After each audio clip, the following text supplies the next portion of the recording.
Hi there. I would like to begin this episode by thanking 5 people, such as Jack Corrigan, Michael Greenwell, Phil McDowell, David Dunn, and Todd Bryanton. All 5 of these people have gone to patreon.com/Duckfeed.tv and supported this network. And for that, we are really grateful. You can be like them by going to patreon.com/Duckfeed.tv if you want to.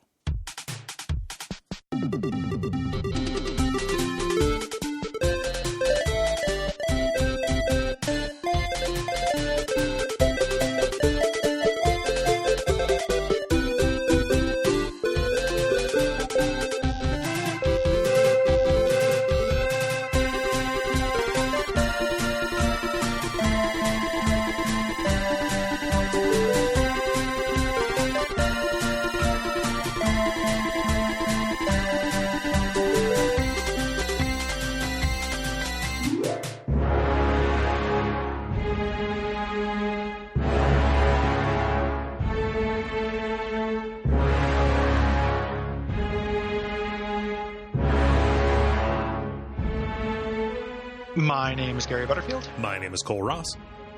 And you're listening to Watch Out for Fireballs. It is a Games Club podcast. And this week we are talking about Tyranny, which is a computer role-playing game developed by Obsidian and published by Paradox for the PC in 2016. Indeed. This is a sponsored episode from David Poole. Yeah, thank you, David. Yeah, I finally have an excuse to play this game. Yeah, welcome. Welcome. Yeah. Welcome. And this is the first of 2 episodes about Tyranny, actually, under kind of a loose theme for this December, which is manageable Western RPG month. Yes. What are the, this is a very long genre. What are the shorter entries? Yeah. In this? And Tyranny is relatively manageable. It's like a 25-hour game as opposed to a 60-hour Baldur's Gate 2. Yeah, as opposed to Baldur's Gate 2, which gave me a white patch in my hair that I have to dye. Yeah. No, that's not true. It's not like Baldur's Gate 2. Yeah, no. You'd love every fucking minute of it. You admit it. Admit it, filth pig. Baldur's Gate. I'm in the spirit of the... What's that?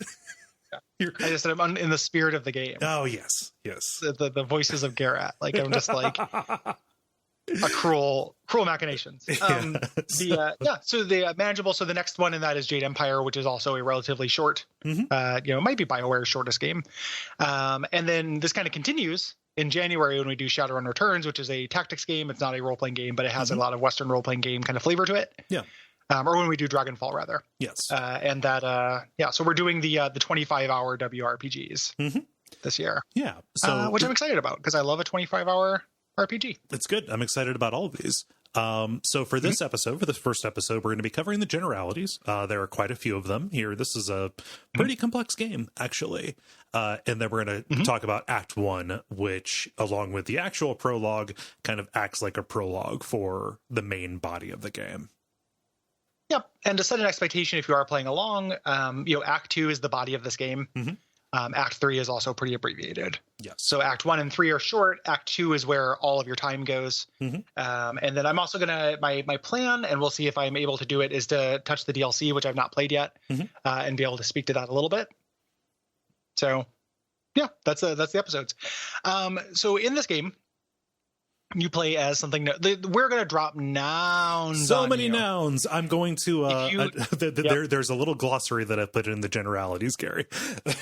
Yeah, this game has I actually I had forgotten how much I love the setting and world that this game creates.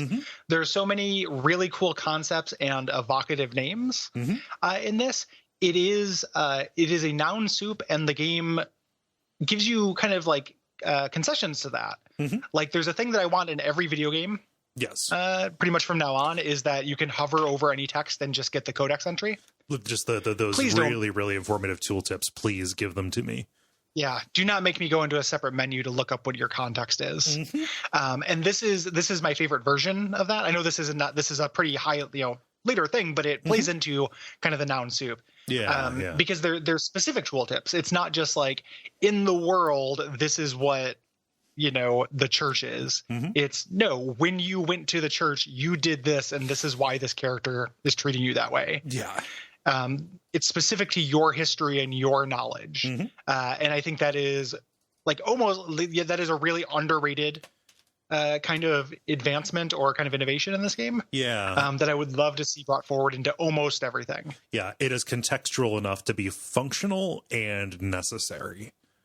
You know, so you can look at this and you can hear the noun soup. And if you're a little bit like me, you know, sometimes like, you know, world building seems like it's, you know, something that is done just for its own sake. You know, like if something seems like, this is world building now, like I'm going to keep it at arm's length until it proves that it's cool. The world building here is actually really cool.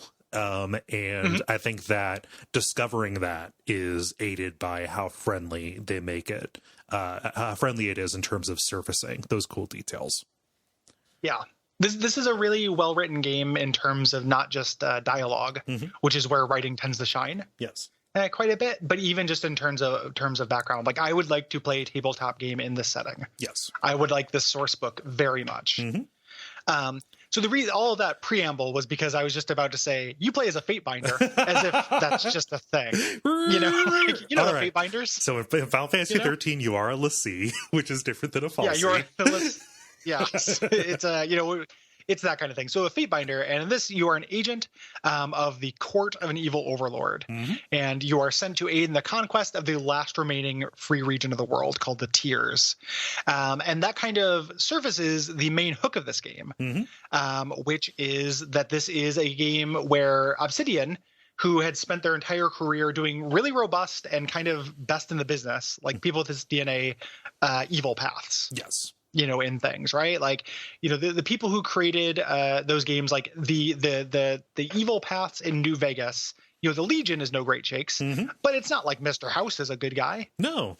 You know, they have been doing this for quite a while. This is them finally saying, what if we fully explored that? Yes. This is a bad guy simulator. This game works best as a game where if the player can bring themselves over to role play a character that they would not be in real life, who is worse and more morally suspect than you would be. Yeah. And the joy is found in picking a path, picking, you know, what you want to be, and living that role deliciously. Yes. Wouldst thou like to live deliciously? And the answer is yes, right? Like when I was thinking about this, it would be silly because we're going to cover a lot of that stuff specifically in this episode. Like I don't want to do in the next episode, do tons of hand wringing, you know, about the kind of basic premise of this. But I was thinking about how good of a dispatch topic like evil playthroughs would be, because it's so fascinating. Like there's no judgment in this, but I'm surprised often when I find people who cannot stomach doing this at all in a role-playing game. Like they're just like, no, I just can't do it. Cannot do it, period. Like no matter what, that is a deal breaker for a game for me. What if somebody found out? It makes them feel bad. And like, you shouldn't do anything that makes you, if it's not fun for you, it's not fun for you. Right. Yeah. But to me, it's like, I spend so much time in video games as a million things, most of which are aspirational to some degree. You know, like I'm a better person than I am now in a video game. Like the Mushroom Kingdom falls to tyrannical like lizards or whatever. I'm not going out and fighting. I'm not going to do those platforming challenges. No, you'd be turned into a block. Really out of shape. Yeah, I'm block number one. Yep.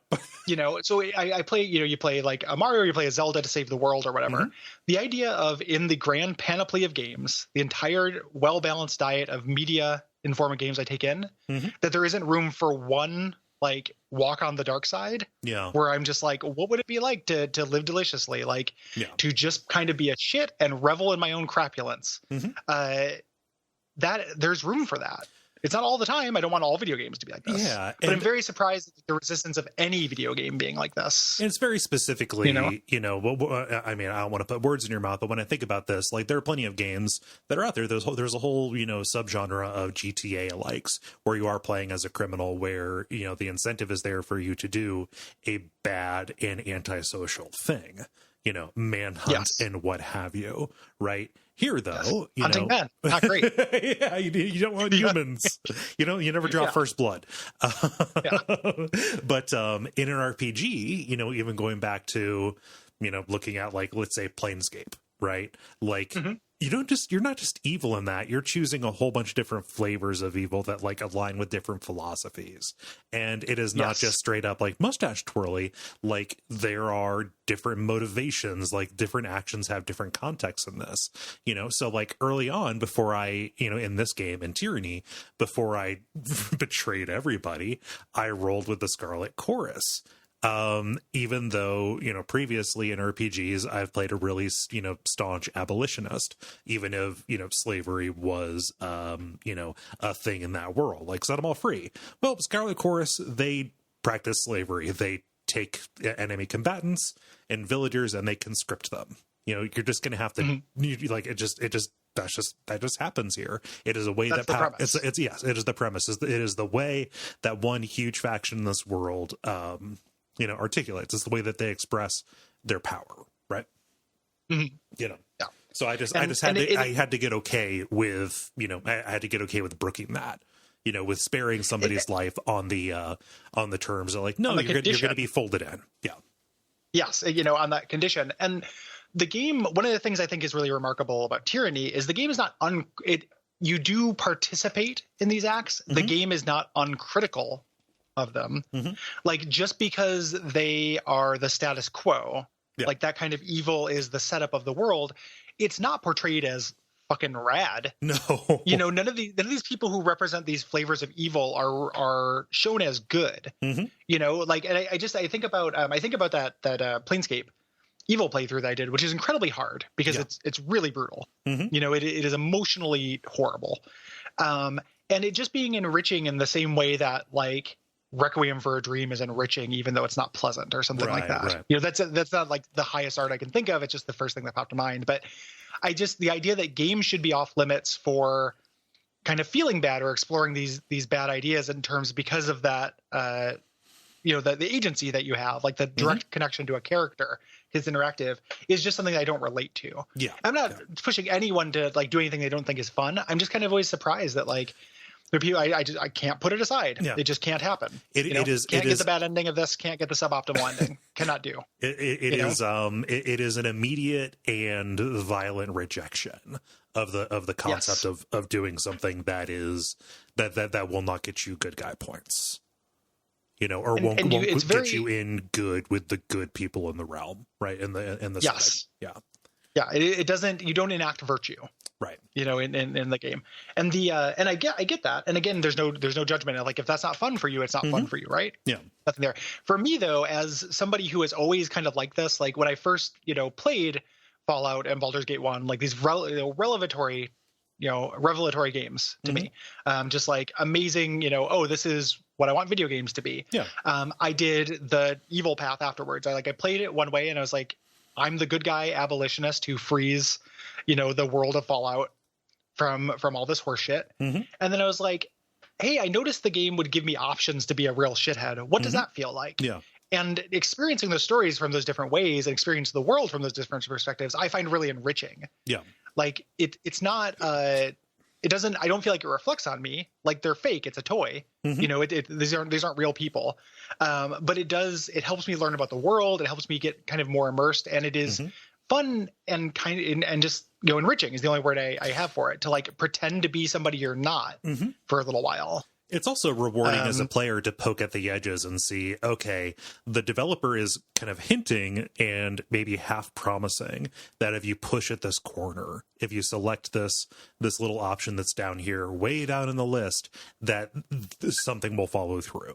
Right, that there is a whole other room in this house that you just have to break through the wall to get into, right? You never see, to see if that is the case, this gets to another reason why somebody might avoid playing evil. A lot of times, the evil path is it's an afterthought, or it is it's just not a as well slight, developed. it's just a slightly, slightly differently motivated way to get a similar set of rewards. There's no real trade-off or anything. So like you finish doing either the good playthrough or just kind of role playing as yourself and reacting to things honestly as you are. You go and you say, okay, what is the evil playthrough like? And they're like, oh, it's not substantially different. Well, that sucks. Or it's worse. Think about Tenpenny Tower versus Megaton, right?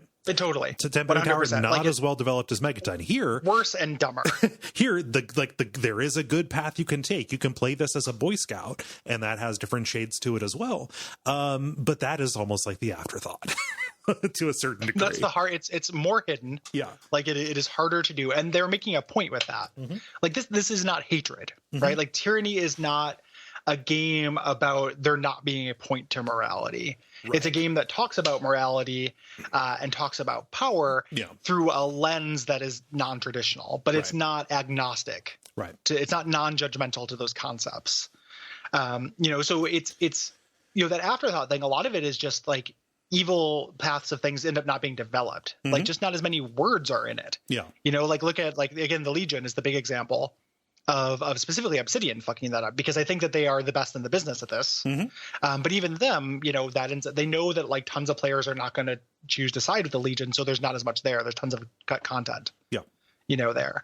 But that's something, one of this developer's greatest strengths, I think, is having, you look at like Alpha Protocol as well, where it's not evil, but you can play as a morally gray character, and it's not dumb. You're not blowing up Megaton because you can. They're not Bethesda. They're not idiots. Right. They're good writers. Megaton is really bad writing. Right. Like we talked about that in that episode. Like that is extremely bad writing. Yes. At the end of the day, like that's not interesting evil. And the fact that Megaton, if you talk about Megaton, everyone knows that is like one of the big examples of evil as a playthrough. You don't know forcing Dianara to slavery. Yeah. Weaponizing her love against you to gain the power of her father in Torment. Right. Like that's not the evil thing that gamers know as shorthand. Even though it's 1,000 times better, it's not dumb.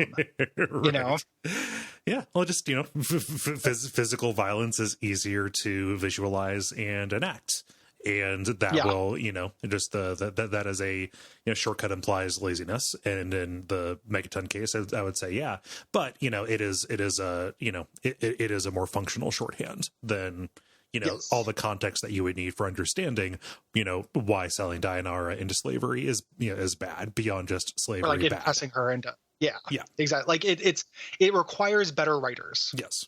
To do morally gray or evil things and do it well. Yeah. And Obsidian has, even in their like kind of B-level work, like which this is no, this isn't my favorite Obsidian game by any means, but it's still just like such a higher standard than most video games deal with this. So I mean that's kind of like the piece on that. Like buckle up if it's something that if you listen to the show for recommendation, or if you listen to the show to like, because I'd recommend this game. I think this game is really good. Yes.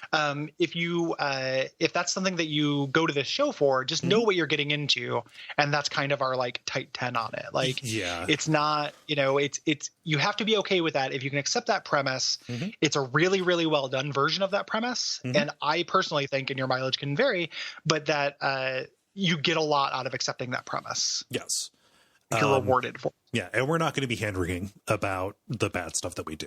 Like this is not necessarily going to be the avenue for critiquing these actions that you are incentivized to take in the game against our actual lives and our world. You've listened to us. You know what our morality is. So. If you're just listening to this episode and you're like, man, those guys are way okay with slavery. That's weird. Of course we're not. It's a game, like it's a piece of art. Like it's So like watching Bram Stoker's Dracula doesn't mean you're like okay with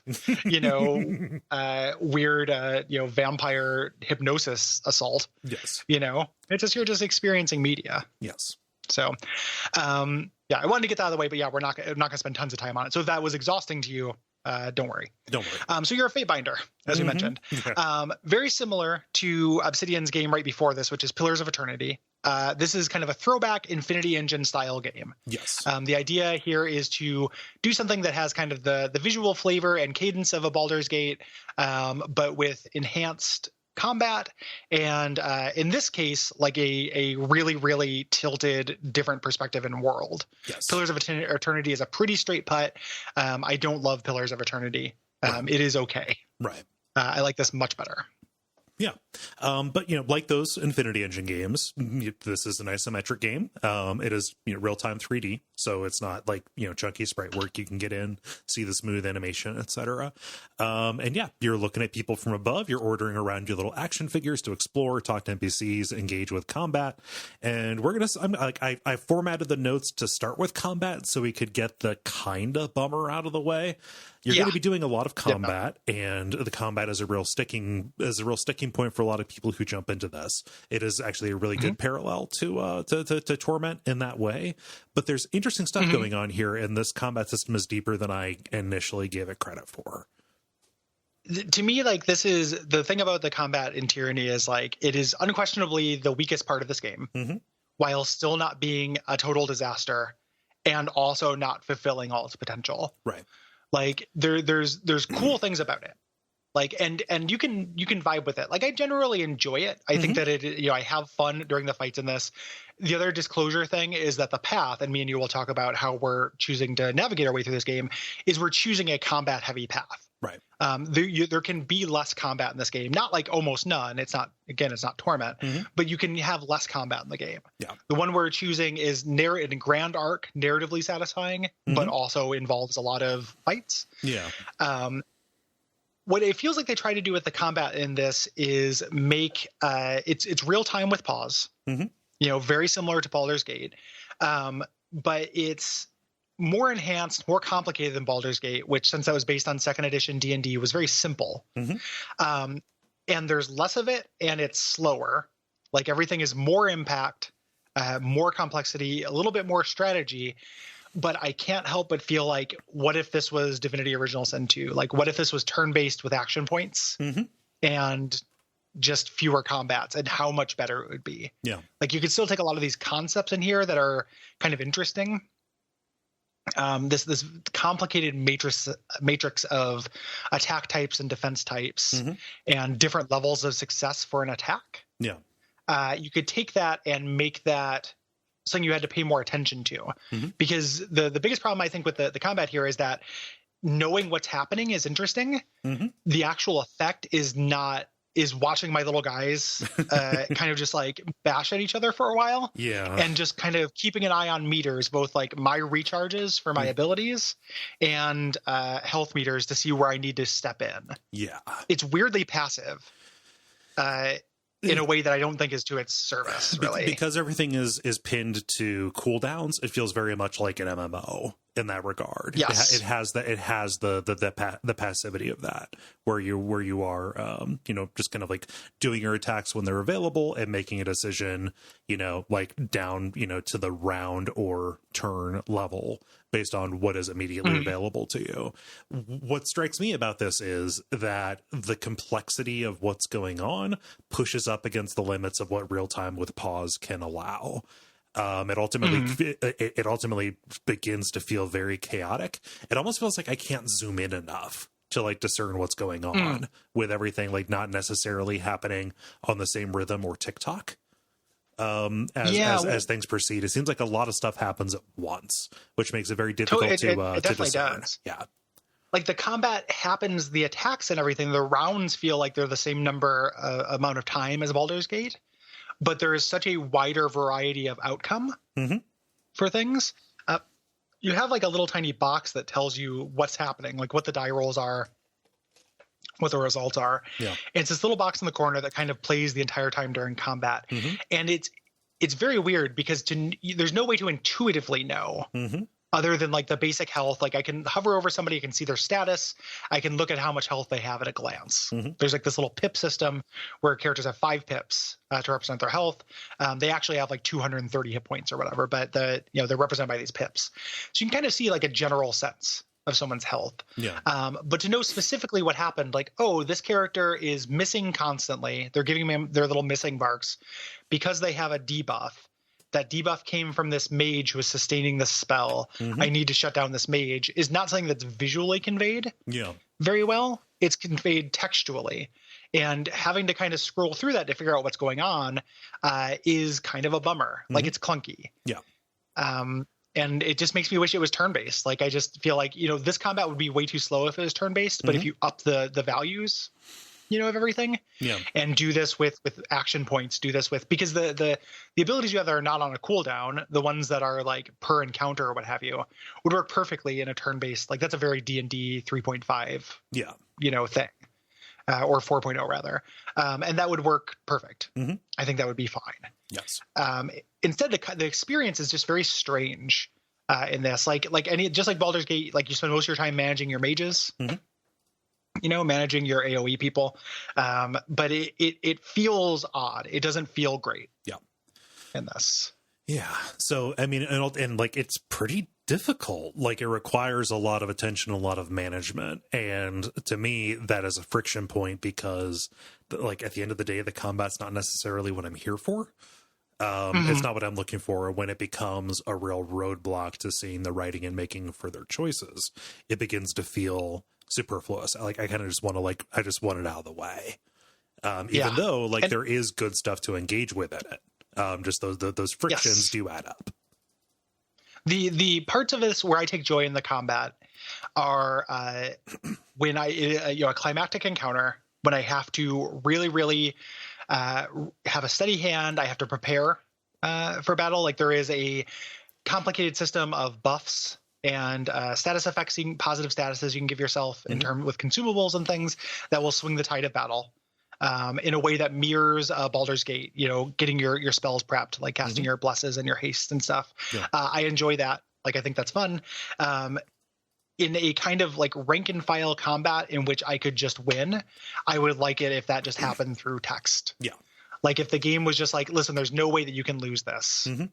It would just let me do that narratively. Earthbound it. There are like complications here that I think are genuinely pretty rad. Yeah. And things that really work. One of the things I really love are the impact that your skills can have on combat.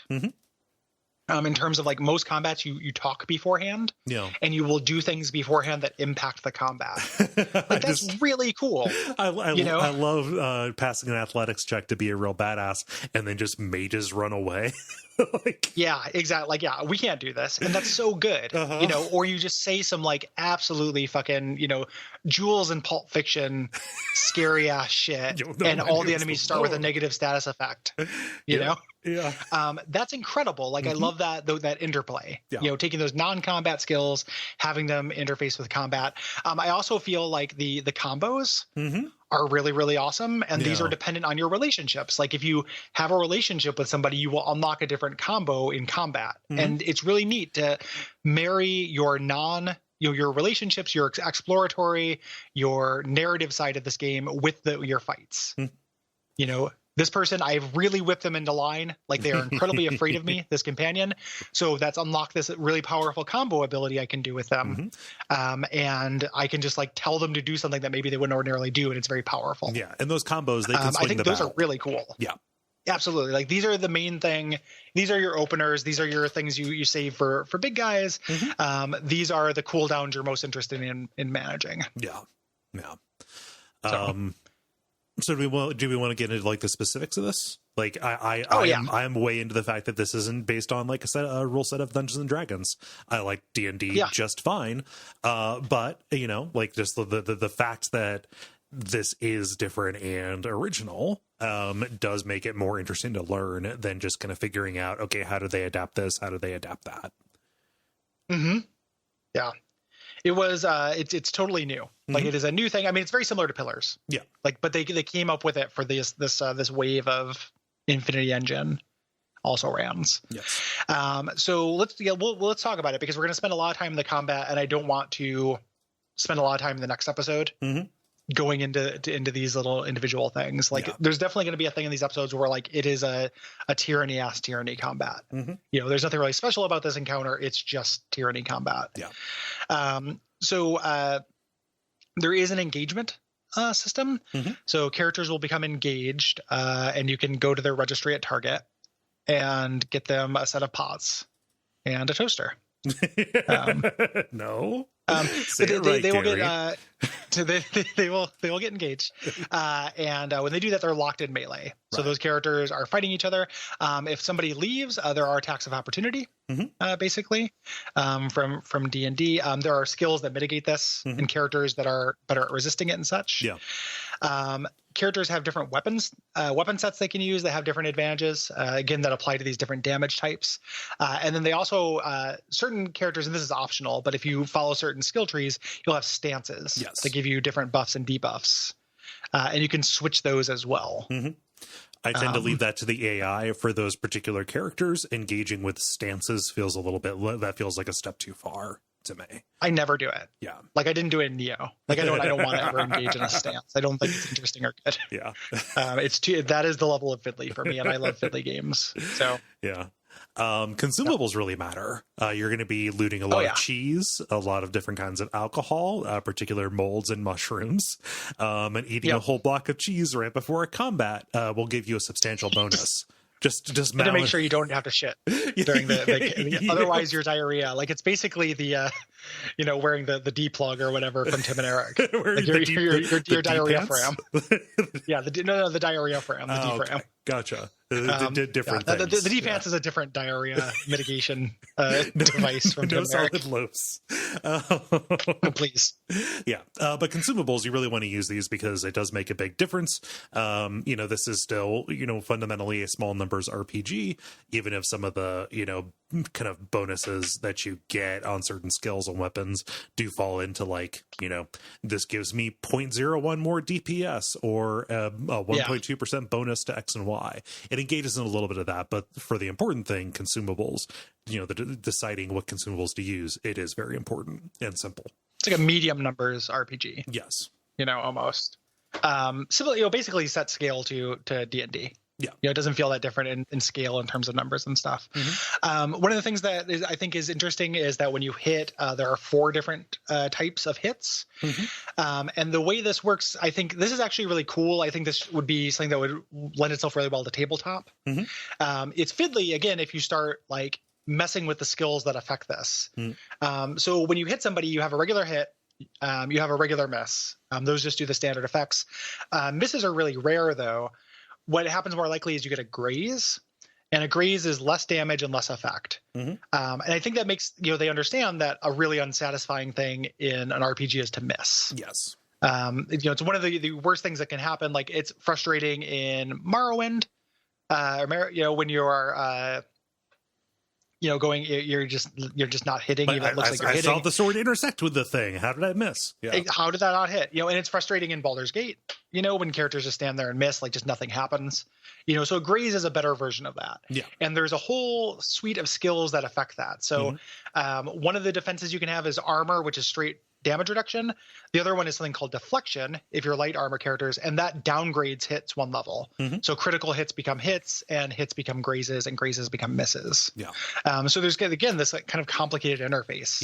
Multiple different kinds of different kinds of defense stats as well. Yes.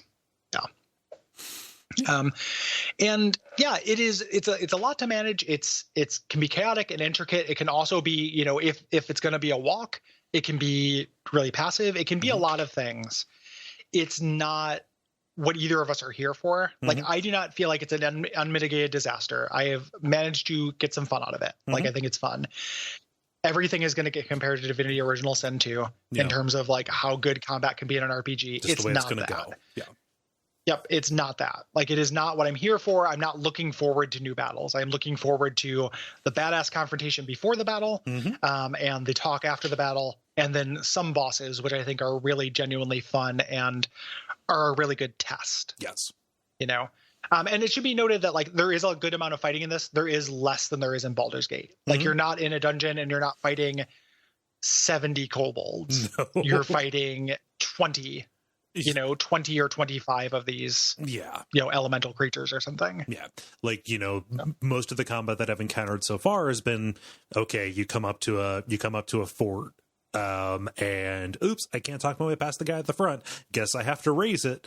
And then you go and, clear out like 4 or 5 different groups of enemy soldiers with their own little like party mix ups and stuff. Mm-hmm. Yeah. Yep. Let's talk about stats and character build stuff. Yeah, let's talk about progression, because this is similar a little bit to D&D, but this is original enough that it bears discussing in detail. Big difference. I mean, there's one major way it's very different than D&D. Yes. So that you have stats, like you have your general D&D basic stats, might, vigor, things like that. But skills improve upon use. Yes. So similar to like Oblivion. Which is interesting. Like this is a classless system. Anybody can cast magic. So, right? So it just it takes its shoes off on the airplane. Exactly. It just takes its shoes off on the airplane. It's eating a tuna salad. Like it asks the stewardess to microwave it for them. Yeah. And just and then it just rubs it on the air vent. It just kind of smashes sandwich up on the call button. Yep. You can make your front line. There's no reason why your warrior cannot cast a spell. But you have to ask, like, do you want your warrior to cast a spell? Because that time they're spent casting a spell, they're getting better at that. They're not getting better at swinging a sword. Right. So characters are what they do in this, which plays into the theme, like in a big way. Like the idea of like you are what you do. Yes. In this, actions are what have power. Words have actions when they're backed up, or words have power when they're backed up. Yeah. You are what you do in this game. Yeah. It is a very materialist kind of philosophy. Yes. To play into the story as it executes.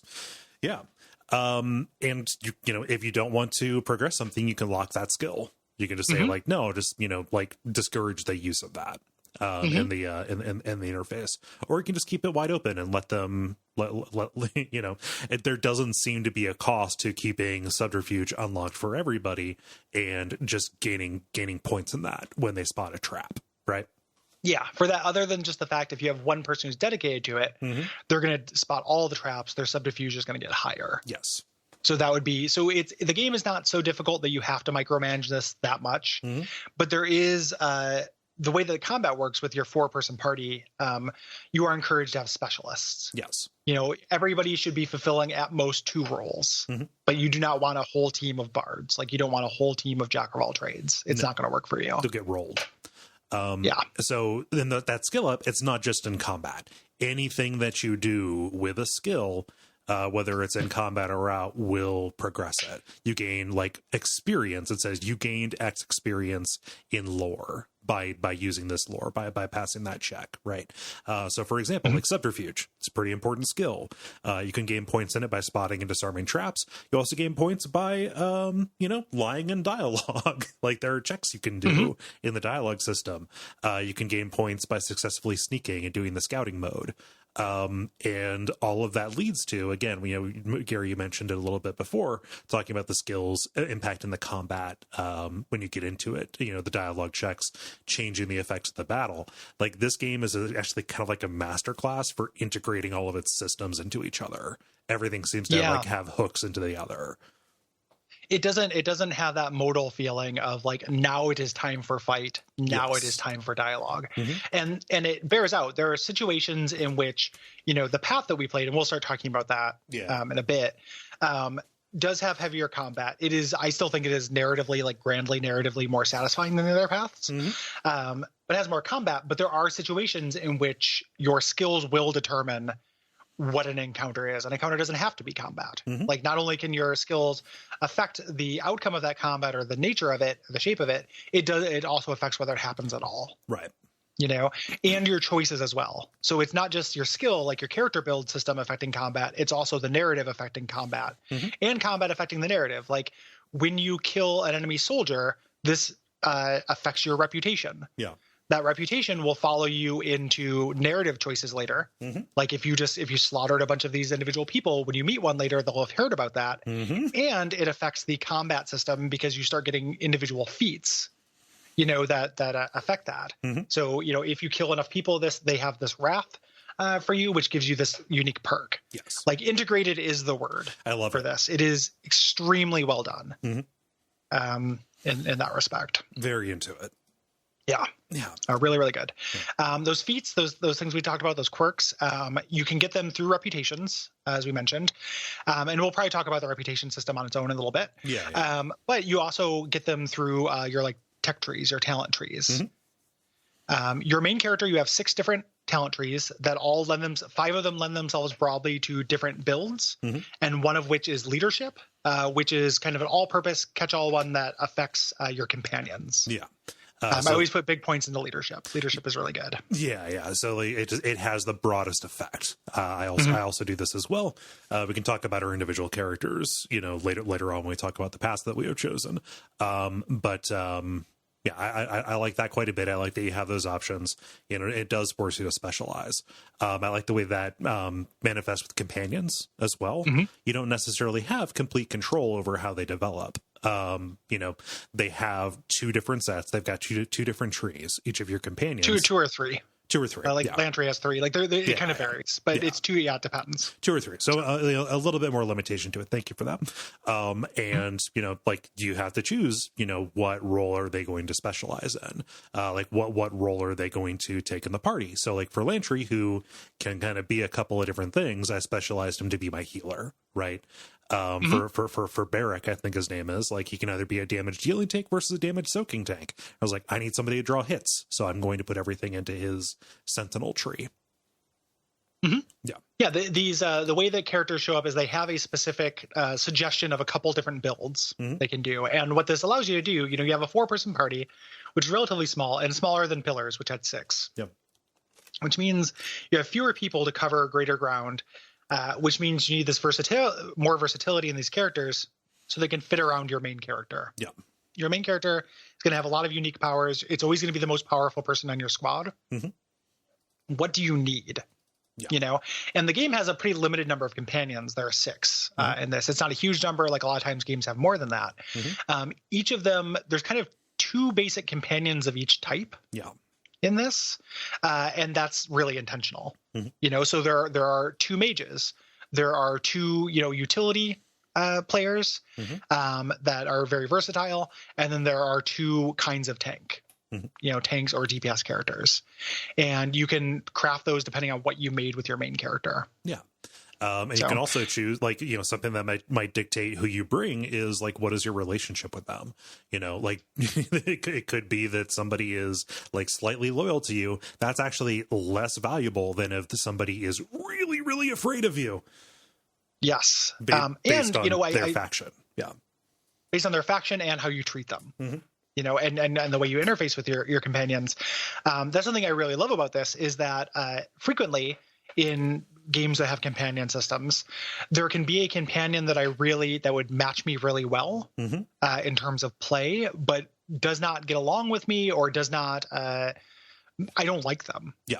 It would be really cool to have this person on my team mechanically, but I don't like them. Yeah. Here, because you're slipping on that black hat, because you are, pretending to be a jerk, that you're not in real life, I can be like, yeah, you know what? I just need Barrack. I don't like him. He's a toady. I'm going to treat this soldier like shit and just really put him in line. Like this person works for me. I'm going to treat him like they work for me. Yes. I'm Amy Koblucker or whatever her name is. You're Amy Klobuchar. You're going to be throwing, you're going to be throwing binders water bottles at Barrack. Yeah. And that allowing for that. So it's still narratively consistent. You don't have this thing where it's like, it's Baldur's Gate 2. I need Kagan. But he's neutral evil. It doesn't really make sense for him to come with me, but I really need him. Yeah. You don't have that narrative dissonance. Yeah. Integrated again is the word. Yeah. I'm a paladin and I need Viconia, but those 2 things are not compatible. Yes. Here it's like, hey, Viconia works for you. Like you saved Viconia, make her. Yeah. work for you. And again, not endorsing that in real life. Nope. In the game, though, I really like that it has that narrative cohesion to allow for it. Mm-hmm. You know, it just it's kind of weird because it sounds like there are no negative consequences for how you treat your companions. That's not necessarily true. Like, you know, you are locking yourself out of other bonuses that you could get, but they're still all bonuses. Yeah, it's Alpha Protocol. Mm-hmm. Yeah, like this game has tons of Alpha Protocol DNA. Actually, I'm surprised I didn't see more about that when this came out. Like more people weren't drawing that connection because people brought up KOTOR 2 a lot because apparently that has a very robust evil path. Yes. You know, someday we'll do that for the show. And I've not played it. It's like the big Obsidian game I have not played. Yeah. But there's tons of Alpha Protocol in Alpha Protocol. You know, we heap tons of praise on that game. I love that game. One of the reasons why is because your job is not to make everyone happy.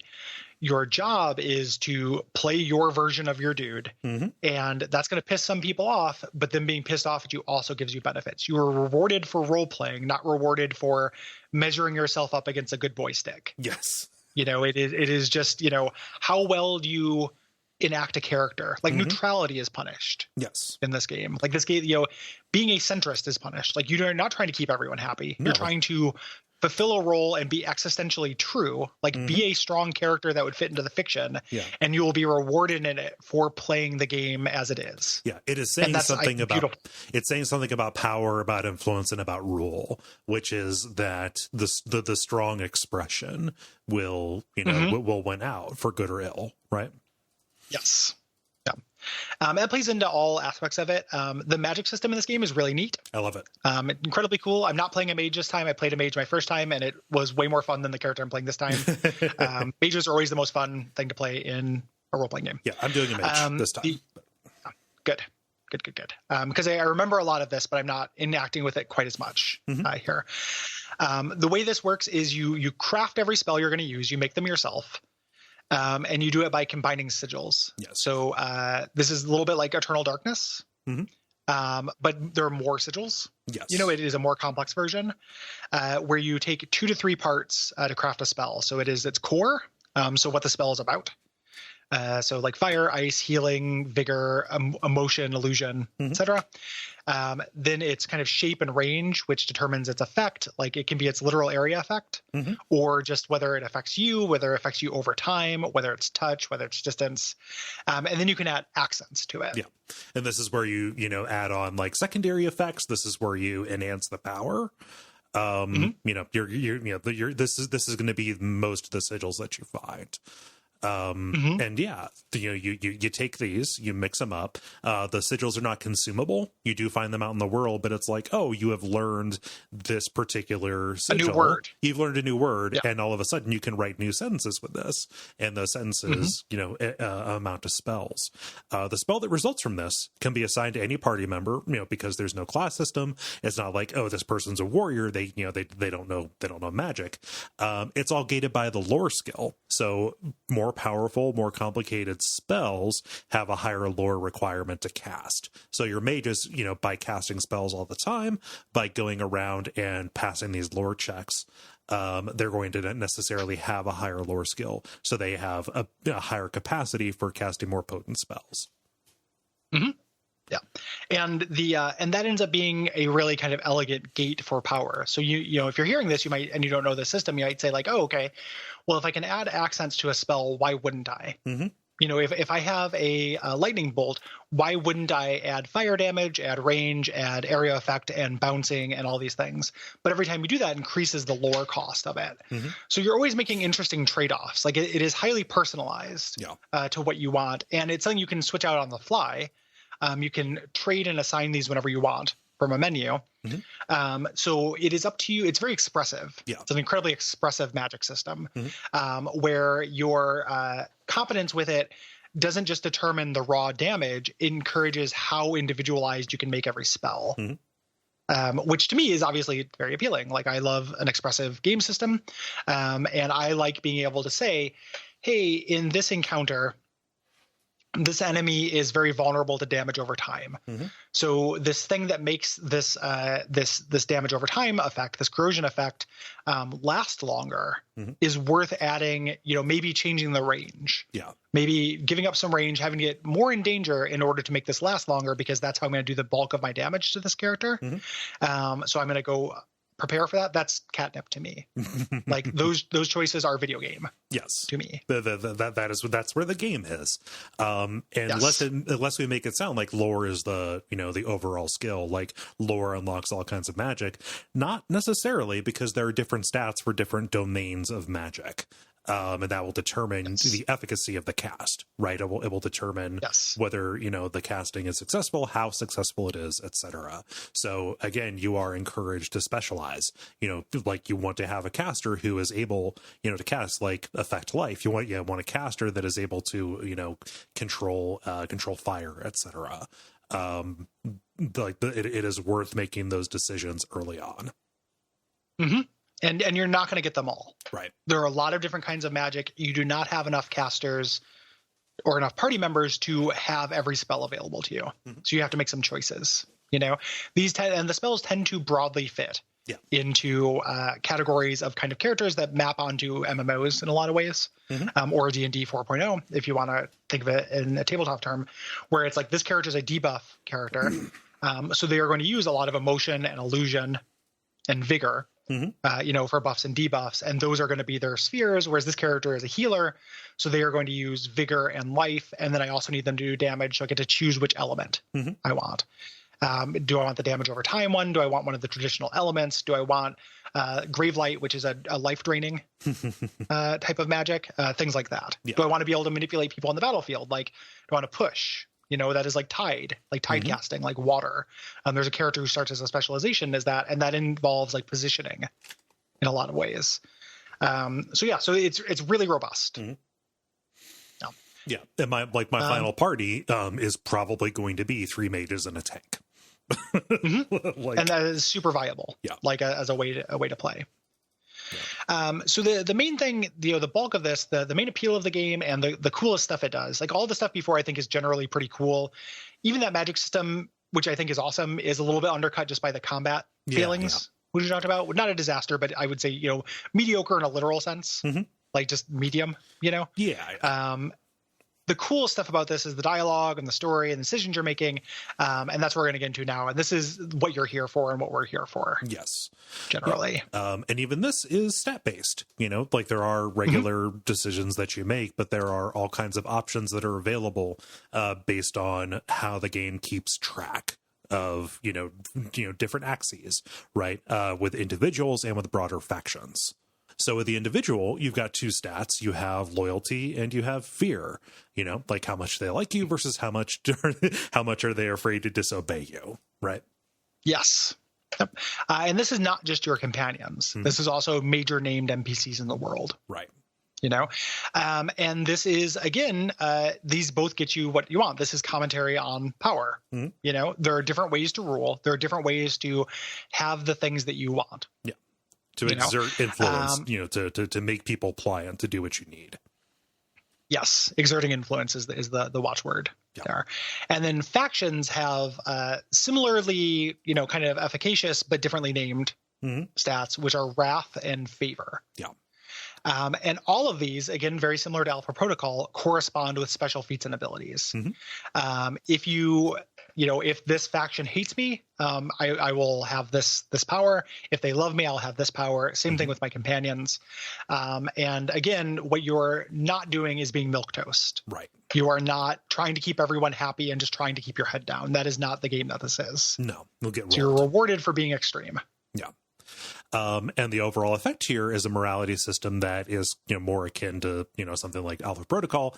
Fallout New Vegas's reputation system also is kind of in play here. It's not good and evil. There are multiple different axes of philosophical leanings and consequences and the, just overall methods that people approve of versus keeping track, them keeping track of whether or not you fucked them over before.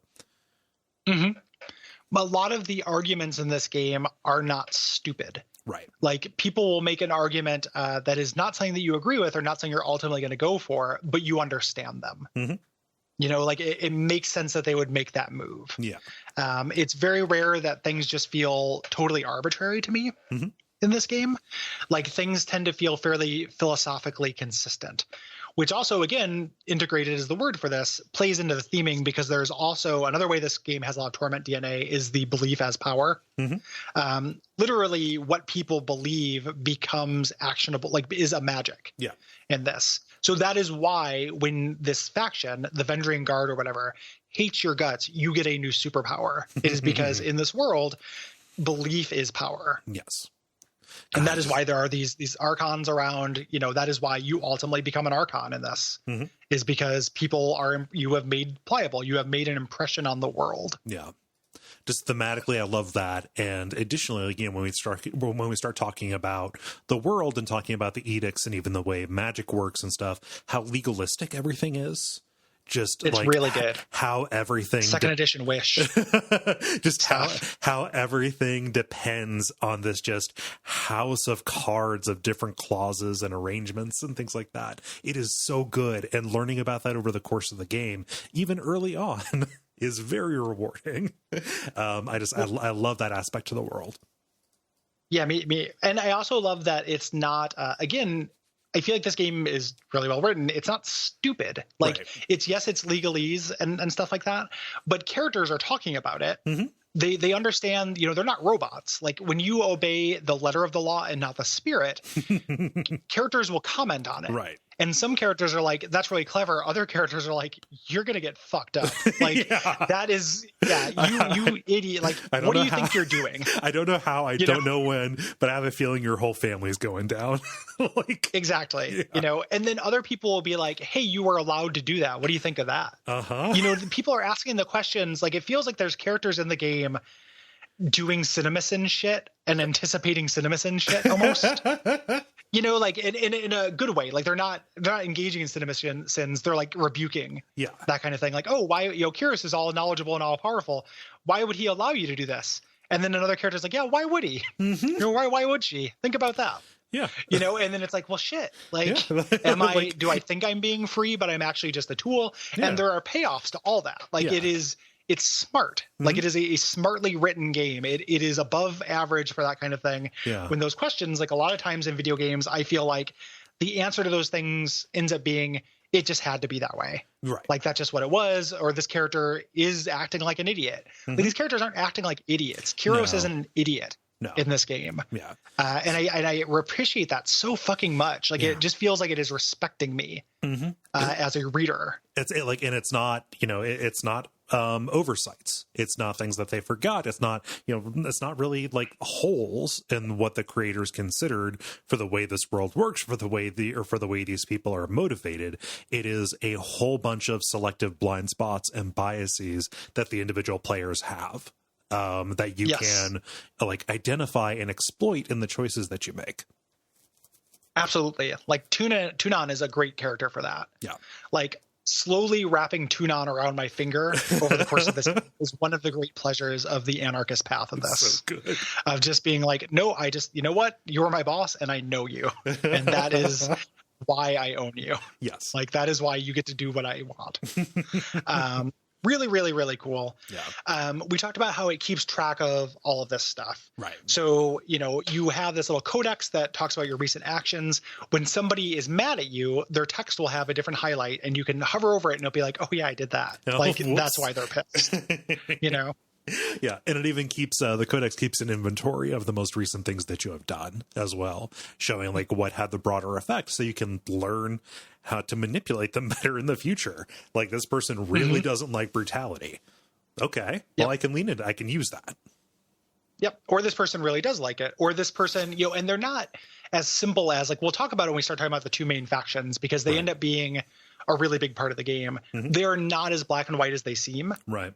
Like, you know, initially, like they're not good, right? Like I feel like the only real choice is say, fuck these guys, but they are not it's a really interesting thing to think about which one is worse, because there are strong arguments for both of them. Yeah, and they both, like there are pluses and minuses. They're both characterized with enough internal contradictions that it makes it really hard to like make a top line conclusion about what's going on. Yes. Yeah. And that's one of the, again, integrated, that's one of the things Tyranny is trying to say about rulers and power, is that these are just people.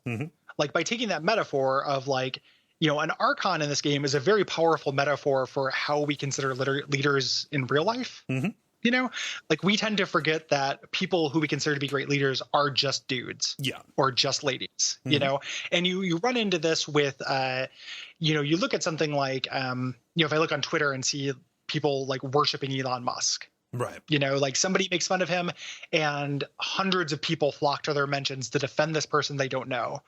Like, that's an archon. Yeah.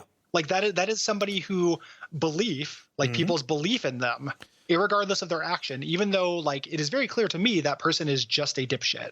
Like, there are things that, you know, I'm sure that they're good at, but they have an too much belief in them. There's too much faith in them that allows them to get away with human rights abuses and bust up unions and say our car doesn't need a brake pedal and all these things that are clearly insane. They get to do because people believe in them. That is power. Yeah.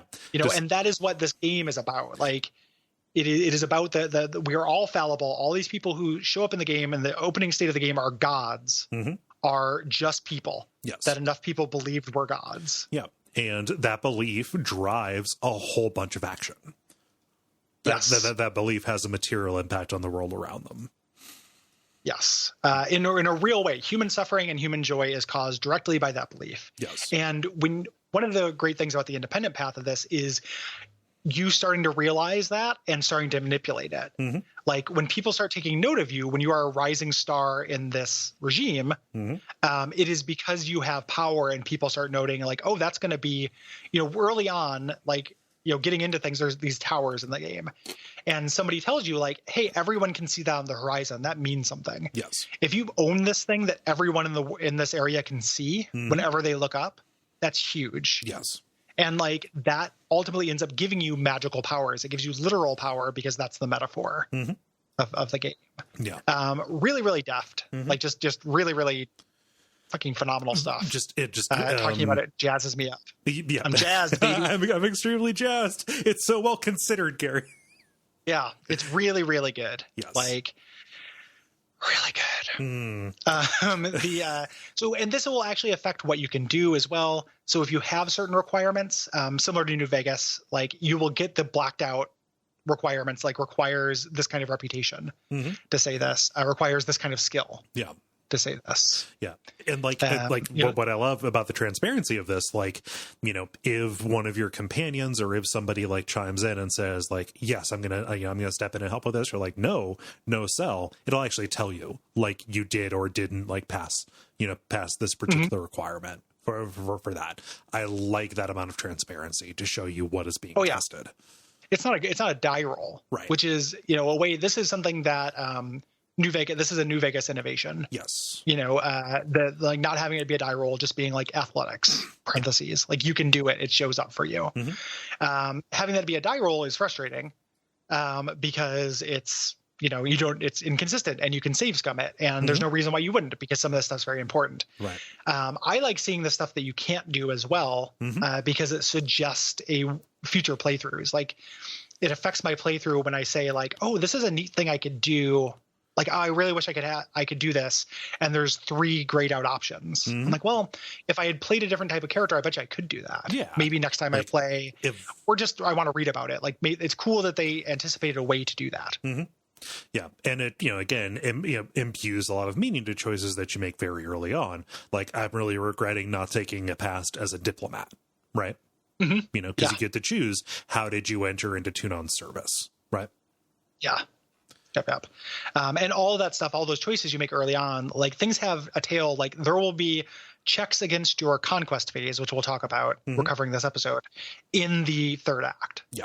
Like, in the end of the game, things that you did before the game actually began, when you're doing your choose your own adventure, deciding how you entered into Tunon service, will affect the game. Like, integrated. Yeah.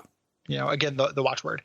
This is not just, there is This is a modestly budgeted product. Like the game is relatively short, as we mentioned. You spend your time in a relatively short amount of time in a relatively small area. The way they suggest a larger world and the story that happened before you, a lot of the way is through missives. Love that. Which are letters that you get, and these are really great. Where it's just kind of a long form conversation system you have with the powers that be, with the establishment, basically with the home base that you never actually see. Yeah.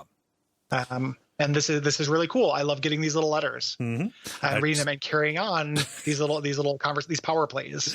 These coworkers. I love just fucking with those nerds who want to know about all the magic that I'm finding. Yep.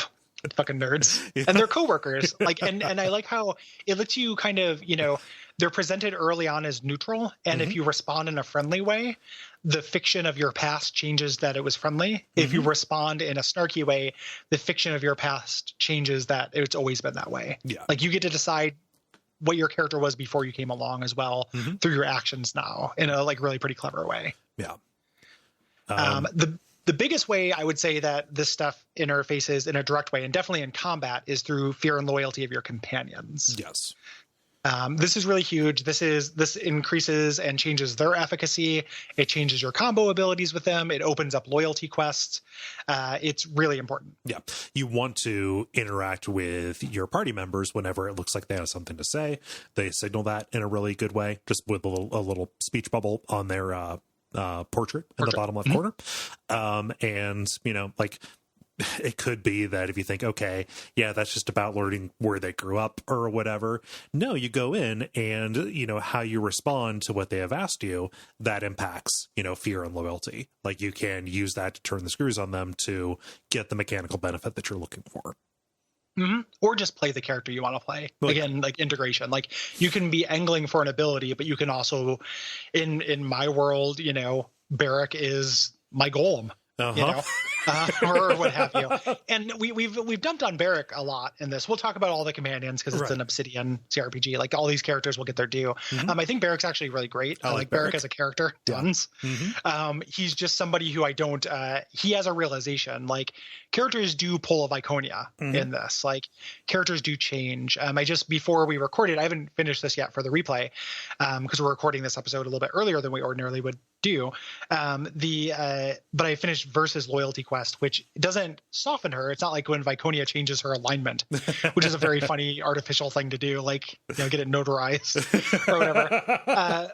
But she, her loyalty quest involves a revenge scenario and seeing how empty that is. Yeah. Like following this trail of revenge, finding these people, similar to like Kill Bill or something. Yeah. When she goes to get her revenge and like, oh, this person's raising a kid in the suburbs now. Yeah. That shock of like seeing that, like her story is very similar to that. Barrack's story as well. Like he initially resists, it's sets up as a thing as like, oh, good, I want to help my buddy. If you treat it like that, he does not want the help. No. Like his specific curse he does not want out of, and you have to coax him and convince him to want out of it. He will resist you trying to do the good boy point friendship, the power of friendship ending with him. Until eventually you can win him over, but he resists it for reasons that are really work with his character and with his faction that he represents. Yeah. Good. It's so good. Yes, is good. Is good. So we've hit a couple of these details, and because this is its own setting that, you don't necessarily have a libretto for, like this is not taking place in the Forgotten Realms where we can assume knowledge of it. And even if you played this a while ago, you may have forgotten like what these particular nouns are. I think that it would be good here in the beginning to talk a little bit about like what this world is and what the major forces are that act on it. Usually we save this kind of, table setting for the actual play, but here it seems important to me. Yeah. It's worth talking about, and it's going to kind of favor, I want to be able to just say dishonored mindset. Yes. Which is a pill that Graven Ash sells. Where you sign up for dishonored mindset and take his nootropic load.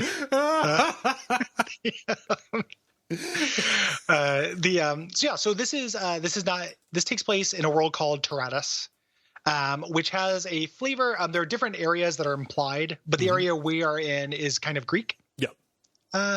flavored. And really importantly, and I think really neat, Mhm. is this is at the end of a Bronze Age. Yes. Not an era where we get fantasy stuff, almost No. ever. Yeah. Like swords and sandals, kind of like, Bronze Age stuff we don't get. No. Everything is knights and steel. Mhm. This is when iron is new, and that is one of Kuros's big advantages. Yeah. Is he has like a super weapon, basically. He has metal. Mm-hmm. Yeah, and he that's has huge. hard metal that can literally like cut through what everybody else is using for weapons and armor. I didn't realize this when I was doing like the conquest. It took a minute to set in. Like, why are they so worried about the forges and stuff? Like, oh, that's a huge advantage that they have, and that's why the knowledge of this, like, misusing it is heresy. Okay, Yeah. I get it. That's a good detail, and not what I expected at all. The lines of with Kuros, any knowledge that he doesn't want you to have is heresy, and you start like getting the cracks in Kuros, and it is again so fucking good. Like it is just like really, really complete.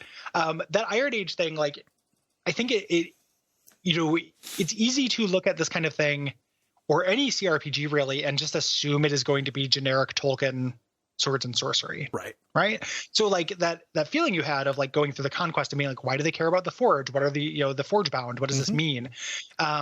Is kind of like put in your head, in my head too, like when I was playing it, just from playing games. Like it's very hard for me to think of very many games that they're in this kind of era with this turning point of power. It's really pretty rare. Yes.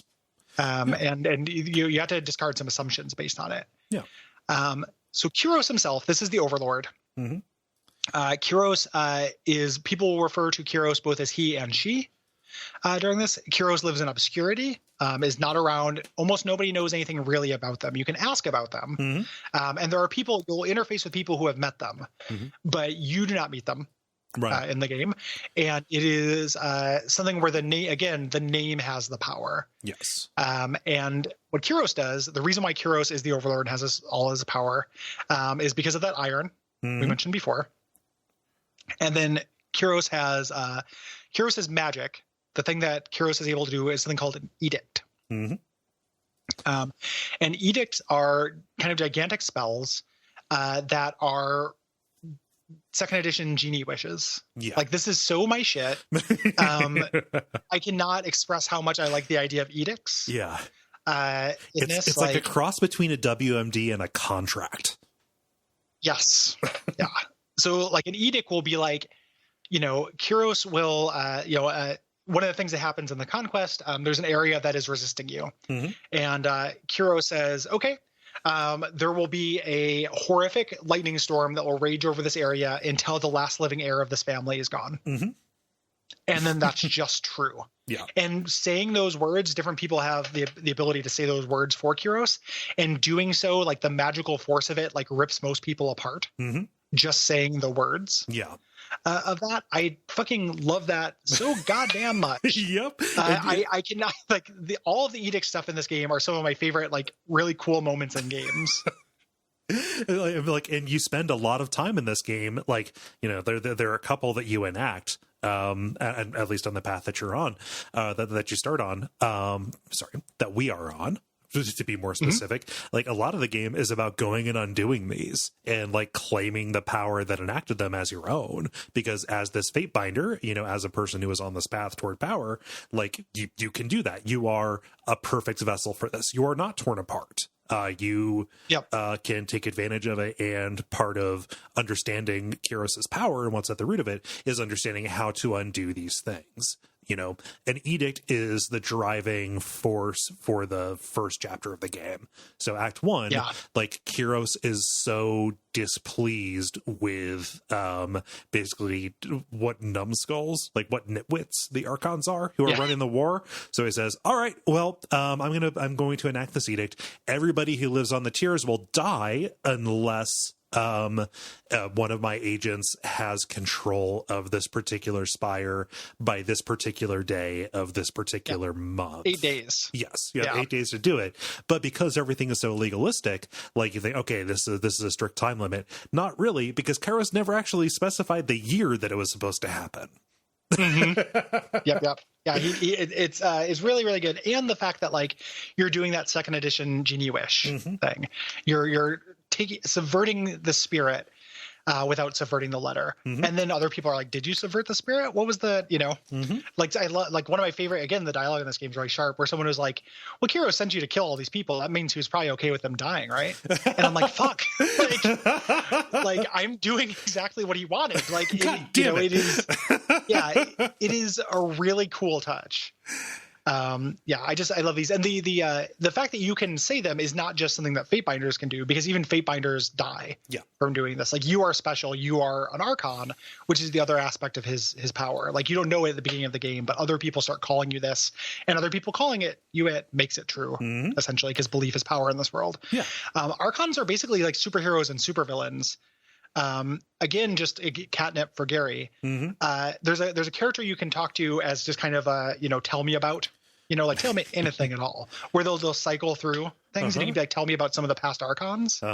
And it's all, the Archon of Plague was this, or the Archon of Slime. Yeah. And this, all these titles just sound so good. So evocative. Like, it brings an image, and hearing about their downfall, because they're mortal, extremely mortal. Like, There's Greek god flavors to this. Like, there's one of the things you can learn about one of the major archons, which we'll talk about, the Voices of Nerat, how there was the Archon of Wind, who was like the speed character. And the Voices of Nerat challenged them to a race, and then put one of his, had a double with his mask at the finish line, like basically just tricked him, and then absorbed him and made him spend 10 years as the Archon of Gullibility in the name of everyone, in like his weird psychic black bug room. Really fucked up shit, but it just like, this is really, it really reminds me of Greek gods. That feels intentional. Very, very much so. Very petty. Yes. And the way these things work is they'll tend to be something that is true of the character in a mortal sense, and then becomes the metaphor becomes real. They become a supernatural version of this. So, like, a really good example of this, the one of the first ones we run into is a character named Graven Ash. Graven Ash represents one of the major military factions here, the Disfavored. We'll talk about them at length. But Graven Ash was this great general, this great leader who really, really cared about his troops. And that became part of his legend, where people believed like, I have his blessing. And because people believe that, they did have his blessing. And that became his superpower and curse. Like, their motto of that thing is Graven Ash protects. And he can take on their wounds. Like, they can get hurt and he can heal them by taking their wounds. The metaphor became true. No, it's horrible. Like, it's horrific. Like, none of the Archons are happy. No. Except for mine. Well, except for Garen, Archon of Spires. So,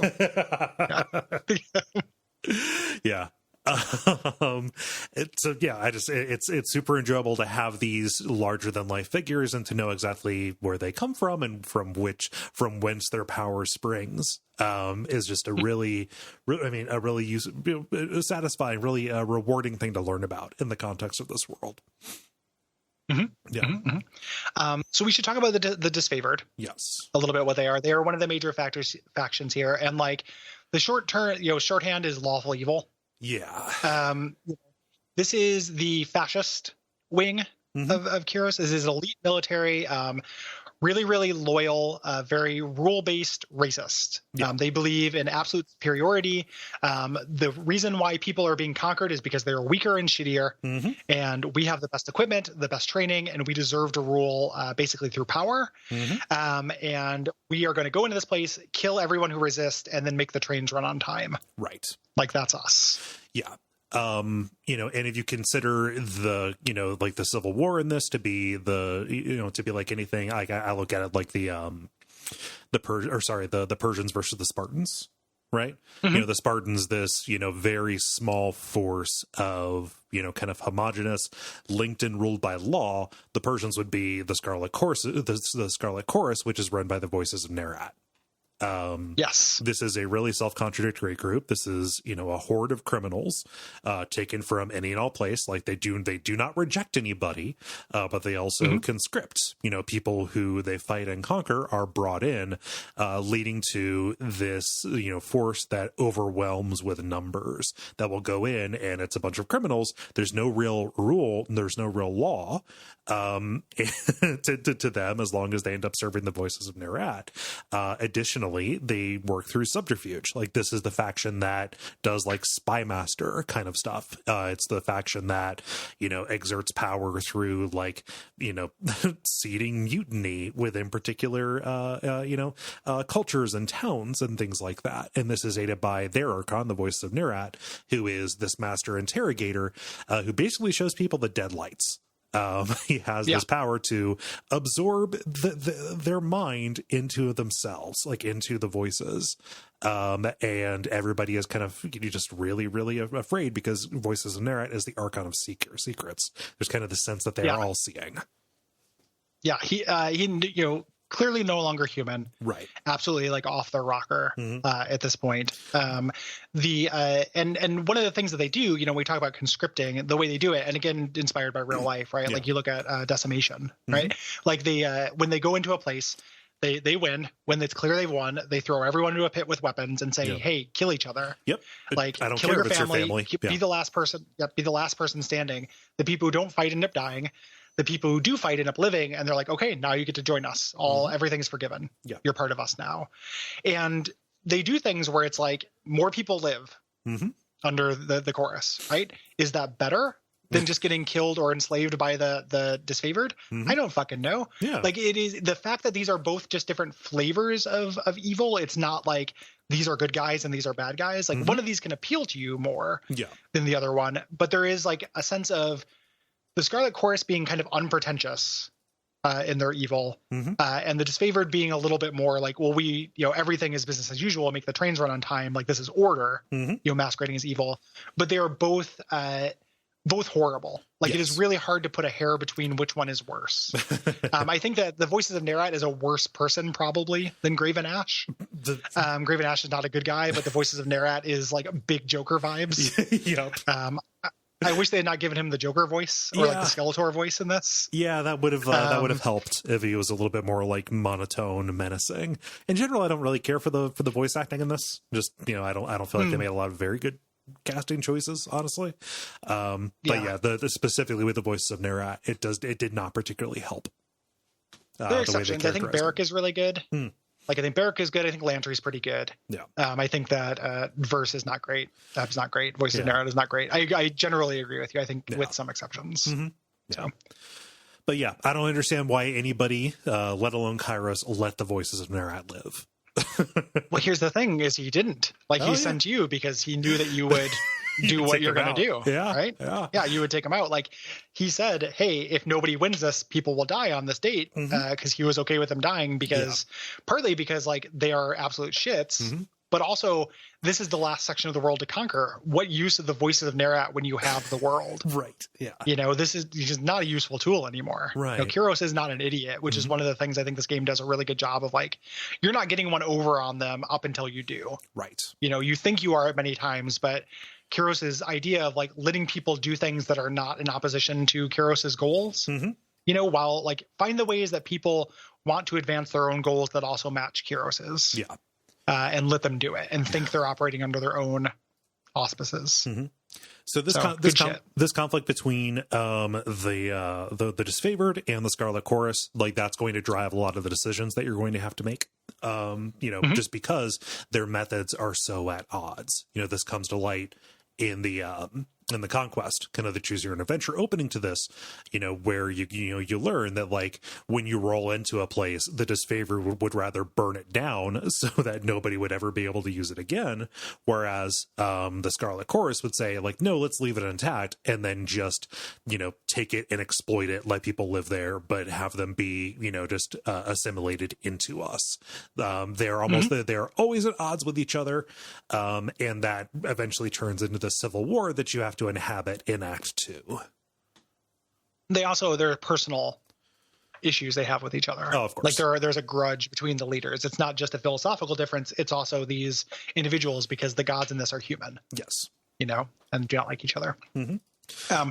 Our main character, the Fatebinder, works for a third Archon we'll interface with a lot, named Tunan, who is the Archon of Justice. This is the person who educates Kyros's law, and you are kind of like a splinter of their power. They are the high judge. You are a lesser judge. There are several of you. A Fatebinder is kind of a diplomat. They're mediators, and mostly they're people who can invoke these edicts. Yes. You get the sense there aren't a lot of these people because they tend to die when they invoke these edicts. It's really, really hard on your body. To do so, but you act with the authority of the court and the authority of the law. Yeah. Your positionality in this game is really interesting. Like whether people, you get the sense of like just being far away from, civilization, like far away from the rules. Yeah. So something like, you're there and maybe somebody does not agree with you. You have authority, but what does your authority mean? Hundreds of miles away from the person, the army that would enact it. Mm-hmm. So some people will cow to that. Some people will go along with that, and some people will not. Yeah. And those masks drop, with Act 2. Yes. Yeah. You are on the frontier. Mm-hmm. Yeah. Another faction that is going to be important here is the Oathbreakers, and generally the inhabitants of the tiers. They're called the Oathbreakers because they initially swore loyalty to Kyros before the game even began, but there was a rebellion, and there are different factions that are working against the instruments of Kyros's rule, and so what you're trying to do in taking this place over is stomping out any and all resistance and rebellion. There are a couple of different factions under this. There's the Venturing Guard. Basically, any of the individual kingdoms and lands have their own group of people who broadly fall under this category. Yep. And there's a playthrough if to play as the good guy in this game, to be a hero in this game, which is possible. They hide it. It is difficult. Yeah. But you can join with the Oathbreakers, and that playthrough is about building a coalition of these different people to fight back against Kyros. Yes. So if it is a game where the idea of stomaching these evil acts does not appeal to you, but the other things we're talking about do, you can play this game and be the good guy. It's a little bit difficult. Like maybe it's worth looking at a guide just to make sure you get your favor up enough to get the right choice at the right time. Yeah. But just know it is possible. It can only happen in Act 1. No. What we're doing is the cool thing, because nobody's going to rule us. Yes. Yeah. Nobody's going to rule us. I love Yes Man. Yep. Yeah. Give me the Yes Man. I love the Yes Man path. Always Yes Man. Yeah. And your Yes Man here is another Archon. He's the Archon of Shadows, Blade and Mark, who helps you because he's bored. Yeah, well, and because he sees which way the wind is blowing, right? Yes. Yeah. Again, there's an element of Blade Mark is really cool in this. He's the royal assassin, essentially the Archon of Shadows, and he is bored. There is this element of when you do things that are for power, he encourages you, but he's a little bit like the outsider. Yeah, in Dishonored, there's a little bit of hey, why not actually just. You have this. He sees this opportunity you have before you see it, and says, "Listen, you're on the frontier. These people aren't listening to you. Why are you listening to, Kyros? Why are you? This is your opportunity to stake something out very powerful for yourself. Yeah, and you do so, and you can succeed or fail in that. You can end up, winning this person over. This can become your Archon of Shadows. Yeah. This very little 90s image comic badass, a little bit, right? There's a little bit of that, but they can become yours. Same thing with Tunan. Tunan is your boss. He can become your judge, your adjudicator, if you play your cards right in this. So that's talking about path is worth mentioning. We both said we're both doing the Anarchist path. I played this game before. I did the Anarchist path then. The moment in which I realized I could do it is one of my favorite moments in gaming. And I intended to sit down and play it as another way. Yeah. When I sat down, and then I was like, you know what? I played this when it came out. It's been 3 years, almost 4 years. it's been a couple of years. I just would rather do this thing I know is cool and I like it. Yes. I think it's the coolest narrative. It feels really good. What that means is we're not going to talk about everything. There aren't four people on this podcast. We weren't going to be able to talk about everything anyway. Right. But we are both doing the same playthrough because I think, because it's the coolest one. Yeah. I think that's the one that appeals to us most. Yeah. And it appeals to my own personal leanings anyway, because, both the voices of Nerat and Graven Ash are fucking goobers. And I would not side with them. And I guess if it was me, I would probably try to lead the resistance. But given that this is what this game is, starting out on my own path feels like it would be more satisfying. I want to rub salt in everybody's eyes. So that's why I have gone down the path of anarchy. Yep. And who knows, once I win, I'm not going to be Kyros. Yeah. Like Gary's piece is not going to be so horrible. I promise. So in broadly, the path that we're missing, I mentioned that the good guy path is about assembling these different peoples. And kind of like there's cool things that you do in that, is my understanding. Like you are staying just under the law. Yeah. Just under the notice of the law. The disfavored path, you do a lot of the same things. You're dealing with a lot of the same issues in both of the faction paths. They end in different ways. The disfavored path, ultimately the good ending for that is, Graven Ash. You eventually end up leading the disfavored. Like Graven Ash will submit himself to you. No. Like you can convince him that you're actually the leader of this faction and do that. The Scarlet Chorus one is incredibly cool. I don't want to spoil it. Here at least I'll talk about it when we talk about the end game. Yeah. I haven't done it. I just read about it this morning, and it's awesome. And it makes me want to do a Scarlet Chorus playthrough, even though the voices of Nerat is not somebody who ally with that psychopath. You should not be. But it sounds awesome. He should not be allowed to live, and he is not allowed to live. Yeah. Nope. But you can do a cool fate worse than death thing with him. Or just go with him. Like you can also just join him. You don't get to lead that thing, but you get to do a cool thing at the end of that path. Yeah. So someday I'll play this again and do that. Yeah. If I played this again, I would do the chorus. Yeah. Oh. So we can talk about the development of this game a little bit. Yeah. So this began as a pitch in 2006, which is a decade before it came out. Game development is nuts. It takes a long time. Originally called Fury, and then it was called Defiance, then it was called Stormlands, which was the title that Microsoft brought on as a potential launch title for the Xbox One. Right. But that fell through, and Obsidian was in really rough times in the early 2010s. They were pretty much on the verge of dissolving. They would not have been able to make this game if they didn't successfully kickstart Pillars of Eternity. Again, back in 2012, 2013, they did that. Yeah. So they were able to, a big reason why they were able to do this is because they already had the engine from Pillars of Eternity. Right. This is a lot of DNA, even though it's like 10 times more ambitious. And I would say, way better, like twice as good. Yeah. One of the things that is a compromise about this, though, because it wouldn't be an Obsidian game without compromise, right? Is that it was originally supposed to be much longer. Yes. There are 3 acts of this game. There's an art book that came with certain versions of the game that alludes to acts 4 and 5. And something that we'll talk about is when this gets to act 3, it does feel like a pretty quick wrap up. Yeah. It is. I'm looking forward to touching the DLC to see if it makes that feel a little less abrupt. To me, I was ultimately, when I played this, very satisfied because it did things that no game has done really for me before, but it's not a perfect story. It reminds me actually a lot of Mankind Divided, which was a cool story, really cool play, lots of good ideas, but also ends much more abruptly than I wanted to. So, yeah. Our boy, Chris Avellone, worked on the early versions of this game. Yes. But he actually left Obsidian in 2015. Would love to know the story of that. They seem like they're on good terms on Twitter and such. Oh yeah. It was pretty bitter at the time. It wasn't great. Yeah, I don't know. It was not nice. Now it's Outer Worlds came out and he was really nice about that. They've said nice things about each other and stuff. I don't know the story. I don't think anyone really knows the story there. Yeah. So he didn't have his hands on the final expression of things, but what they talk about is there's characters in there that he came up with a concept for. There are characters that came up with the name for.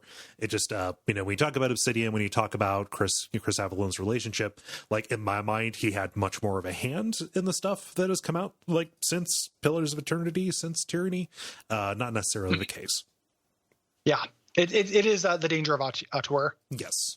Any kind of auteur thing. Like, he's not considered an auteur because he's a writer, but it is very tempting to say like, oh yeah, Torment is good because of Chris Avalo. And it's like, well, there's actually a lot of different writers that worked on that. Right. Yeah. One of my favorite things, I've talked about the Fallout Bible a lot, that like amazing document that I had a print company print me out a book version of because I love it so much. Nice. And he is so quick to just give credit to like all the other great writers on Fallout too. Like, yeah, I did this part, but this other thing. And I'm like, oh, I love that thing. He's like, yeah, this guy did it. Yeah.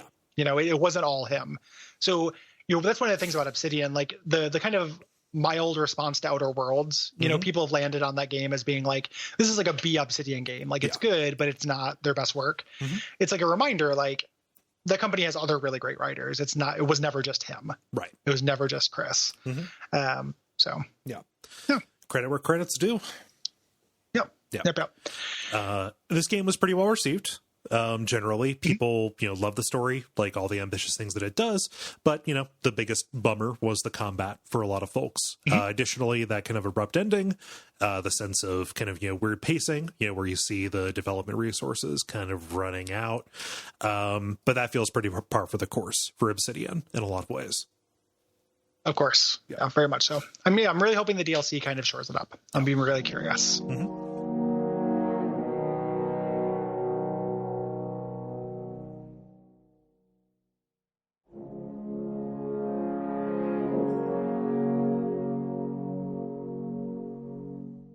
So let's get into it. Let's do it. The beginning of this ends with something called the Conquest. The beginning, you get like an opening scroll, which kind of just explains the setup, all the stuff we talked about. The overlord Kyros, who he is, his two armies they sent, the Disfavored and the Chorus, the Scarlet Chorus. You do your character creation, in which you get both like narrative and mechanical choices. You get to choose how you joined Tunan's court. You also get to basically choose a class, your primary and secondary skills and such. And then the Conquest comes, which is a choose your own adventure thing, similar to the beginning of something like Overwatch, or not Overwatch, Firewatch. Something like that, where you are setting the stage, how you behaved up until the point where the game begins. Right. So you're picking your role in the initial, overrun of the tiers by Kyros's forces. And generally, like what it does is like at the start, okay, how did you take the walls? Who did you fight with? Were you there alongside the elite Disfavored, or were you sowing discord with the Scarlet Chorus? When it got time to take the bastard city, who did you decide to deal with and how did you decide to do it? And there are different little perks that you get, not just, the consequences that you're going to see later. Like, this will unlock some skills and give you a couple of additional abilities at the start. And if you are going to try to play this as the good guy class, this is where that begins. Right. Like, you need to be making choices here that are merciful. As you go. But in general, you're choosing between those two factions. It kind of just gives you a, you're not starting from nothing. Right. A more interesting place to begin the game. Yeah, and it's also not just selecting an item out of a menu. Like, there are huge resources, there are settings that are, whose fates are determined. Like, the Disfavored ended up holding Lethian's Crossing, not because I agreed with what they do, but because Lethian's Crossing, was a major source of iron, right? Yeah. So this will actually impact the world as you go into it. And this is where you get your setup. Right. The idea. We also learn a little bit about the backstory. There is one of the Archons, the Archon of Stone. Kieran hadn't rebelled. We find out that, which is interesting. We'll deal with that. And Kyros is sick of the entire thing. Sends you to read an edict. As you get behind you, he seals the passage behind you. To make sure no one's getting out, and you're trapped. You have 8 days, but he didn't specify the year, as you mentioned. Right. You have 8 days to get somebody to the top of the spire and control the region, or everybody dies. Right. And that is always Kyros's thing. Like, a lot of the edicts before are sent, not just to punish his enemies, but also to punish his allies for not being good enough. Ultimately, a lot of Kyros's allies are pretty disposable. Oh yeah. And that this takes us to the opening. This takes us to the actual place where the game begins, a quest called Welcome to Ruin, where you are, sealed in right after you arrived in the area, and you meet your first companion. Mm-hmm. Yep. So you get there, these Oathbreakers attack, and they're fighting. You meet up with somebody named Verse. Yes. Who is sent by the voices of Nerat, is one like an elite soldier for the chorus, and your first companion you get. We should probably talk about the companions when you run into them. Yes. Like not their whole loyalty quest, but just kind of basically what they are and their mechanical purpose. Yeah. Verse I played with my first playthrough. I don't have her during my second playthrough, even though I rejoined with her long enough to do the loyalty quest. I like Verse. I think that like the voice acting is not great, but I think that her character is like a non-pretentious. Like she does not pretend to be anything that she's not. And she is not. It's not like she is just on board for willy-nilly torture for no reason. She's not a zealot. She's not a zealot. She supports you getting yours, displays of power and not taking any shit. But she is not just like, yeah, let's skin them alive. Right. She's not that. Yeah. She understands. She seems to be more pragmatic than the rest of the Scarlet Chorus, it seems. Yes. Yeah. And mechanically, the function she fulfills is either like a DPS, kind of like dodge tank, almost like a high agility tank character or frontline character, or a ranged kind of stealth utility character. Yeah. Really, really powerful. Starts with an ability that shoots a flaming arrow at a character. Being on fire is a very powerful status effect. It puts them in the penalty as you might box. imagine. Yeah. Yep. Puts them in the writhing penalty box from Deus Ex 2. I'm toast. I'm burning. I'm immolated. So it puts them in that. So she is really, really useful initially, and also has a very good penalty box style combo ability with you called Blood Soaked Stone, where she knocks somebody down and you stab them on the ground. And a lot of the combat in this, when you are engaging with it tactically, is about turn denial, even though it's not turn-based. So it is about giving people stuns and knockdowns, effects that stop them from acting for a time, because the time in which they're not acting is just free damage for you. Yes. Yeah. So I always seek those out in the talent tree or what have you. False Pit. False Pit is really, really powerful. Very good. Yeah.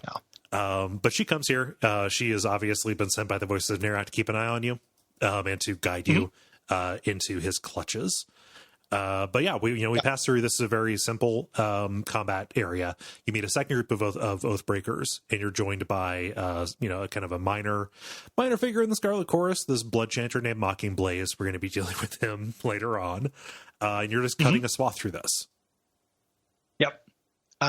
You eventually get to the kind of climax of this section where there's an Oathbreaker who is holding a disfavored captain hostage, named Drastus.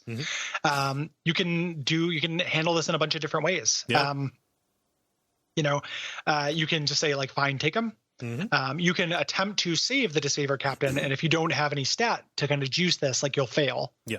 They'll kill the captain. If you have high enough athletics, you can get the rush on him. You can deceive him as well, to get the drop on him and kind of conquer the hostage situation that way.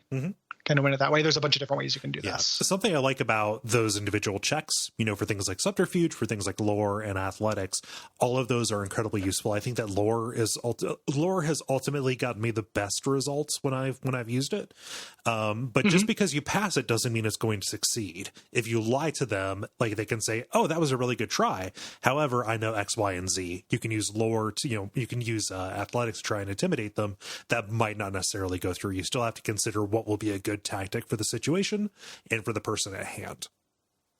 Well, and they just give you different, even if like in situations where all three things work, they give you different results. Yes.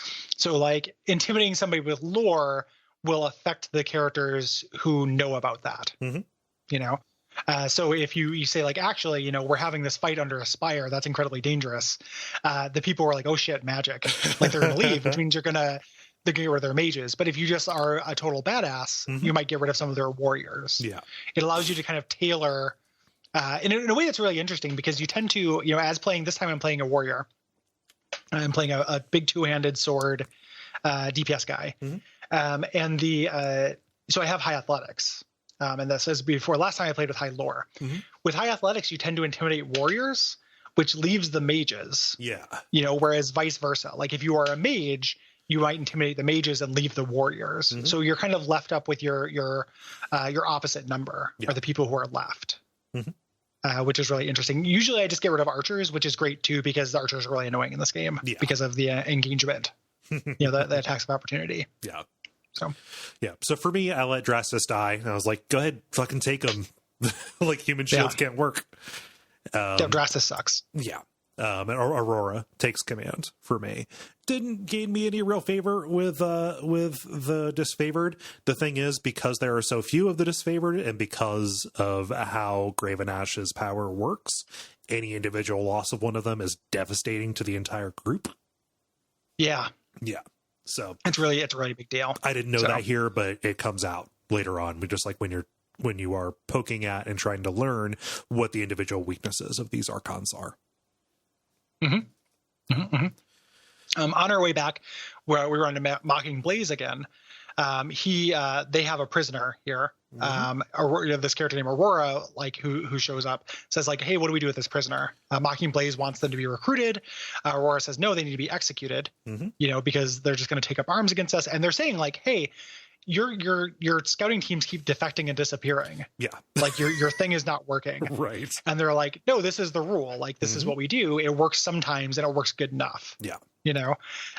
So generally I let people live and get conscripted. In this prologue, or in the Act 1 rather, I sided with the disfavored more this go around just to try it. Yeah.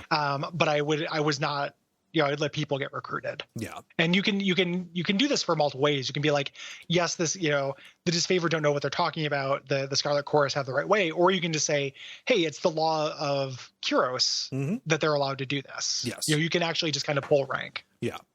It's very funny how something as just completely chaotic and disorganized as the Scarlet Chorus invokes the laws of Kyros as like a protection. Like, no, our fucking madman tactics have been sanctioned. And in fact, if we don't do them, you get in trouble. Ha ha. Yeah.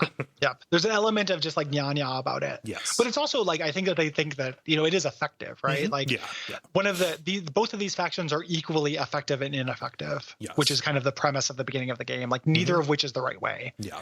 But neither of which is clearly worse. Right.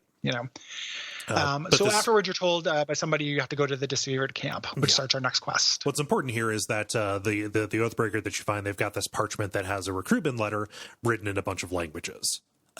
Seems like gibberish at first, but it's actually like a Rosetta Stone putting out a call like, hey, the resistance is mounting and it's going to, we're going to find it in all these different lands.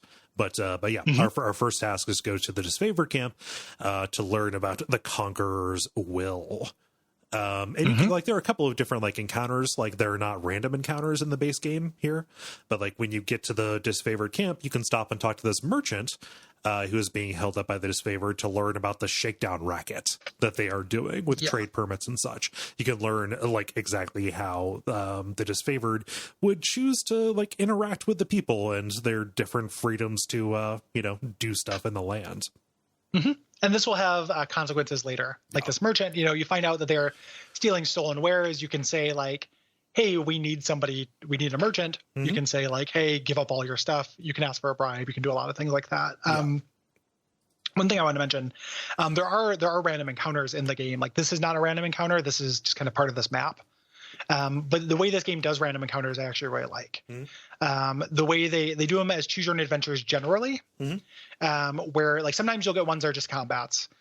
Some of them are scripted, but sometimes you'll get a thing where it's oh, you're at a bar and someone decides to get into a knife throwing contest with you. And you can test your athletics. If you do well enough, your characters will get a little moodlet, they'll be in a good mood, or you'll win money, you'll gain favor. You can end up exhausted, things like that. But it just gives you a little stat readout of the consequences of that random encounter. You don't have to play it. It's just a little writing thing. Is this a function of having the DLC installed? Because I have not encountered a single one of those. I don't think so. The only times that stopped me, the only time is taking me into hey, there's an encounter here, where, specifically when I was traveling, was for story important stuff. When I first met Ebb or when I first met Kills in Shadow. Yeah. I'm pretty sure it's not just that. It might be a DLC thing, but I remember them from the first time. Oh, yeah. It may be that I am taking once the time limit is gone in this game, you know, the fakey time limit. I've just the order in which I've decided to do things is some pretty long paths. Yeah. Like it's like, this will take you 6 days to get there. I'm like, I don't give a shit. Yeah, whatever. Like it's a little pixel moving across the screen. Yeah. Don't threaten me like that. So I've taken some really long trips because they don't happen every time. Like they're still fairly rare. Yeah. So it might still happen for you. Yeah. I'm not optimizing for like short paths. And I might be wrong. Yeah. I might just be wrong. That sounds cool. Like the little choose your own adventure things, but I'm just not seeing them. Yeah. Yeah, they're neat. I did something I legitimately felt bad about because I wasn't trying to be this much of a tyrant. But like something got out of control where I ran into some kids who were like, basically like starting up like a little miniature rebellion. Okay. Like talking shit about Kyros and stuff. And I tried to punish the kid, but it got out of hand and I ended up like killing him. And I'm like, oh, you know. You just brought my piss to a version of the ship Fate fight. Binder doesn't murder children. Like there's a choice later in which I choose very specifically not to murder children, not because I'm a good guy, but just because like, I don't know, I'm not a kicking the dog, mustache twirling villain. I'm not Fate Binder Joker. Fate Joker. Fate Joker Junon. Some people call him the Joker of Fate. But yeah, the Joker of Fate. So I just fucked up. Yeah. And all my companions were like sick of my shit. Like nobody liked it. Like, and I was just like, well, you know, even the people I was trying to go for loyalty, I was like, you've lost loyalty with, you know, with Landry or I'm not actually going for loyalty with Landry, but I did lose it with him. Anywho, I hope those are in your game and they're not a DLC thing because they are cool. Yeah. So when you pass this by, or you can just say, fuck it, I don't have time for this. I've got gods to see. You go to the central tent and you can find Graven Ash and the voices of Nerat just bickering about the earthquakes in the region. Like, okay, you know there's an Archon of Stone who has been like, you know, just ruined by Kairos. Do you think maybe that's the thing? No, I blame you. Graven Ash was his boss. Like the Archon of Stone worked under Graven Ash. Yeah. So there's a little bit of like that's where that's coming from. But it is Voices of Nerat is not having a debate. Yeah. You know, he is here to needle Graven Ash because he's a Joker figure. Right. Yeah. You can listen to them for a while. Like you oftentimes you just let it go. Like I love that you have the option to be silent in this game. Or to glare like I just love this silently. Conversation. Glare silently is so good. At one point later in the game, somebody called me out for that. They're like, "What are you trying to do with that? like, are you trying to intimidate me?" Like, because I did it a bunch of times in a row. I do really love that. Well, I love that you have the option to do a couple of things. You can glare silently or just wait silently. Just different flavors of silence that you can do. Yep. It reminds me of like in The Walking Dead how you could like not say things sometimes. You know, it's used a very different effect, but that was the first game I remember seeing where it's like, oh, I could just be quiet. That's a good choice. You know, it's crazy that's an innovation. You know? If you just sit there and like watch them talk for a little while, as the Voices of Nerat is needling Graven Ash, and this can happen a couple different ways in a couple different orders, but he will start talking to you psychically, like he has psychic powers. Right. And this is a really clever interface thing. Yeah. He talks about twirling his scepter, and it's a different color text. And if you highlight it, this thing that is in the interface has all been tooltips and codexes becomes dialogue. And it's really neat. He's like, hey, cough if you can hear me. Yeah. And then you have an option. It's like cough loudly, cough politely, say out loud, I can hear you, which I never did because it's like, oh shit, it seems scary. Or ignore it. Like you can play games with that if you want as well, or pretend to play dumb. Yeah. So fucking neat. Like it is incredibly cool. Yeah, it is an incredibly good choice to make with the interface that they have. Like, oh, we have this tool available to us. We have a character who might take advantage of this. Do it. I don't know. Again, integration. Integrate your shit, guys. Integrate your shit. Like a way to express psychic communication in a game about text, where all communication is just going to be words on a screen. Yeah. You know, it's a really, really neat way to actually kind of express that idea. So really, really cool. My tack in this was basically to say, hey, children, we're all going to die if we don't take Ascension Hall. So Can we put our eyes on the prize, please?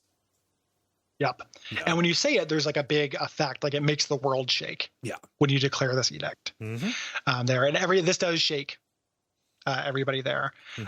So they put together a plan. They finally kind of come together, even though they don't get along. They just say like, okay, we have to do this. The disfavored are going to cross the river. The chorus are going to take the outer valley, and you are there to help them because you're all ostensibly on the same side. Yeah. Here. And these are different opportunities to gain favor or wrath with them by fucking up their missions or doing them in a way that they do not care for.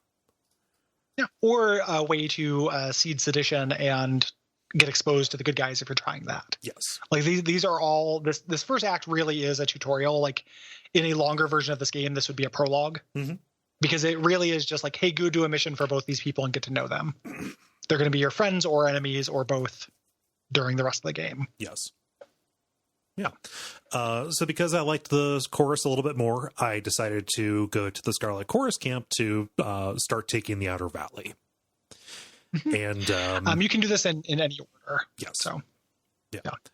But when you get there, like you see a little bit of interrogation happening at the start. You've got an Oathbreaker prisoner who is, just tied up on a stake, right?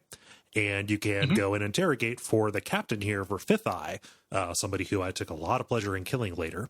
The prisoner attempts to lie, but I passed a subterfuge check to catch her. She says like, "Hey, there, if you want to know where we're at, there's an encrypted note in this burned comrade's boot. Just go over there and nudge around to the corpse pile and pull it out."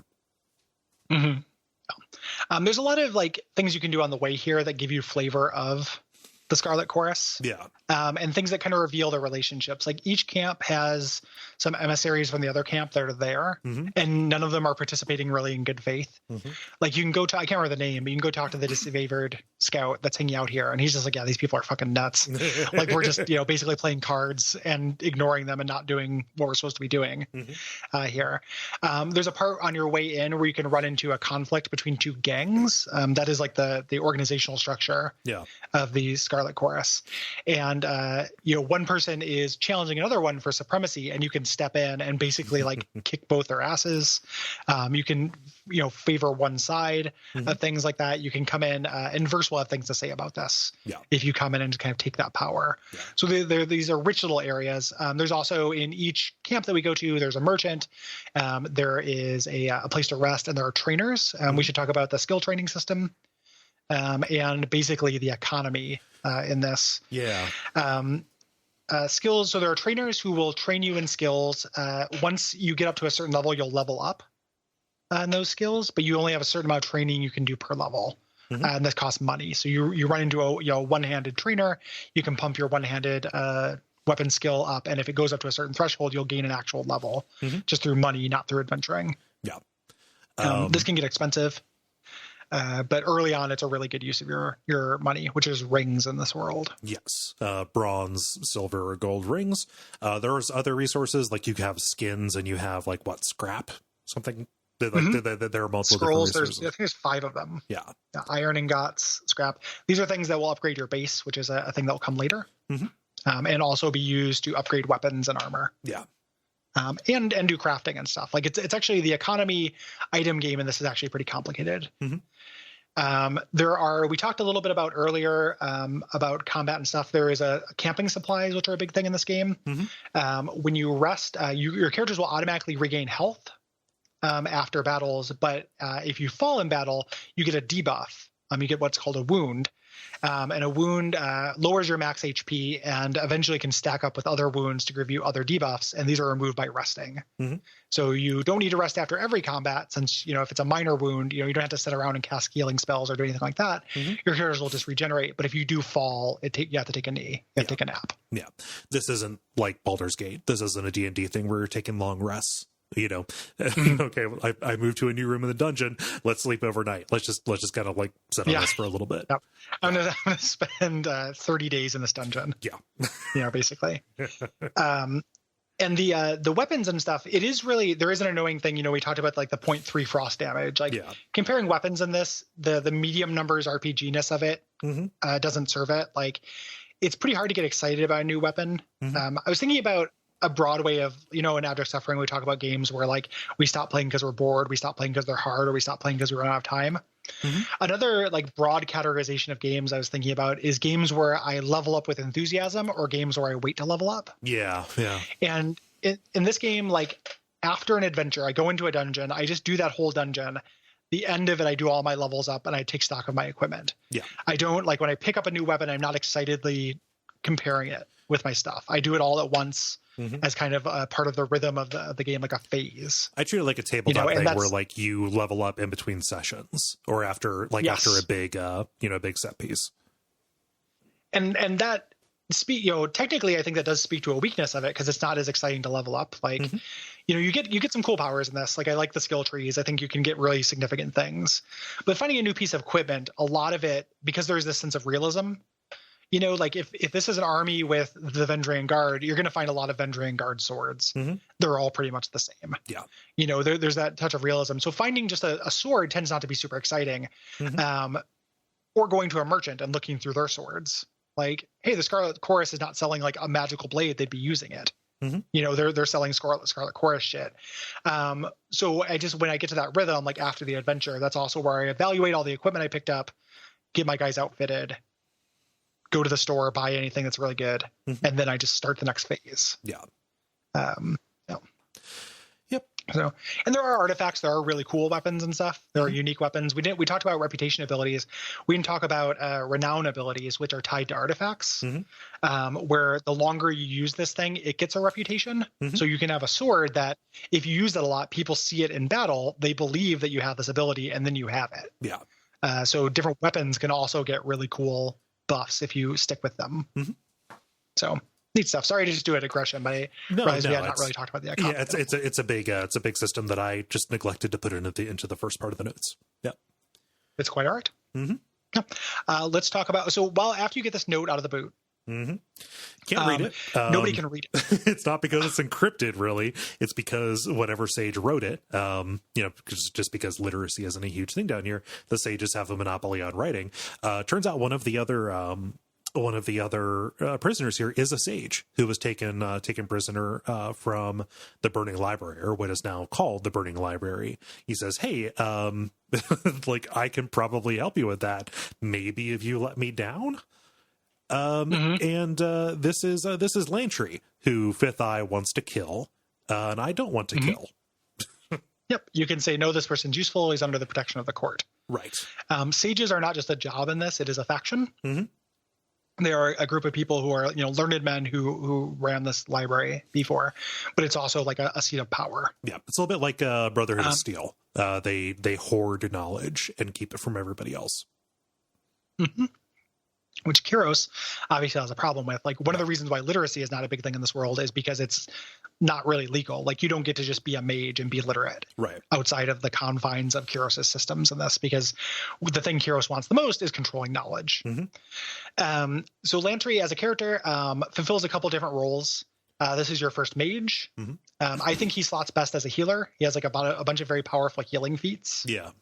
On this, he can also be a all-purpose magician or kind of a stealth, like disrupting character. Yeah. Which, according to online, is very powerful, but I never took him down that path. No, I always had much more of a use for a healer. Is the thing. He fights with sharpened quills as his dagger, which is a neat little flavor thing. But like beyond just like the initial one where he can do a piercing attack, like I enjoy that as an opening gambit for him. I also expect him as a healer. I like that a lot of times in the skill trees, you can have a bread and butter move and then you get skills that add things to it. Yes. So like, my main character as a melee character has a thing called thrust. So it's just a special attack with my sword, but I put a bunch of points into adding things to it. So when I thrust an enemy, it marks them so other characters do more damage to them. Same thing with Lantry's quills. Like it starts as something that interrupts enemies, which is very powerful. Characters will get a little like cool countdown on their thing when they're casting a spell or doing something. You'll get a little symbol with a little timer on it, and when the timer runs out, they'll successfully do it. If you're able to interrupt them before they do that, it stops their action. So I believe that there is a powerful way to spec Lantry for this. I have never done it. I've always played him as a healer. So, and just kind of general mage. Like he's also my attack spell guy since my other mage is a debuff character. Yeah. I like Lantry quite a bit as a character because he is a spy. He puts on this act as being kind of a doddering old man, but that is absolutely an affectation. He is not, like he comes across as somebody like you can think of him as somebody who would be like, oh, this is a companion from a different game. He wouldn't like when I do tyranny ass stuff. Turns out he's a little bit more amoral than that. He really just wants to act as your chronicler. Like you are doing important and interesting things. Me, in my function as a sage, like I benefit from following you and, making note of this. I can improve my reputation by like publishing works about your acts. Yeah. Yep. And if you do something straight up like, oh, I tortured a guy or whatever, he will fight, like, hey, was that strictly necessary? Yeah. Lantry for me is the most fun character to rule through fear. I love doing it to Barrack, but with Lantry, when you do badass shit, you'd be like, Lantry, take a dictation, and then just do something horrible. And it is, again, just amazing flavor to that. It's weird because like my character oddly has high athletics, so high athletics, high lore. I'm a magician, a more capable magician than Lantry, but I still bully Lantry for being a nerd. Yeah, exactly. It's like, well, the bigger nerd is beating up the smaller nerd. Yeah, the nerdy nerd world. Craigslist casual encounters around PAX.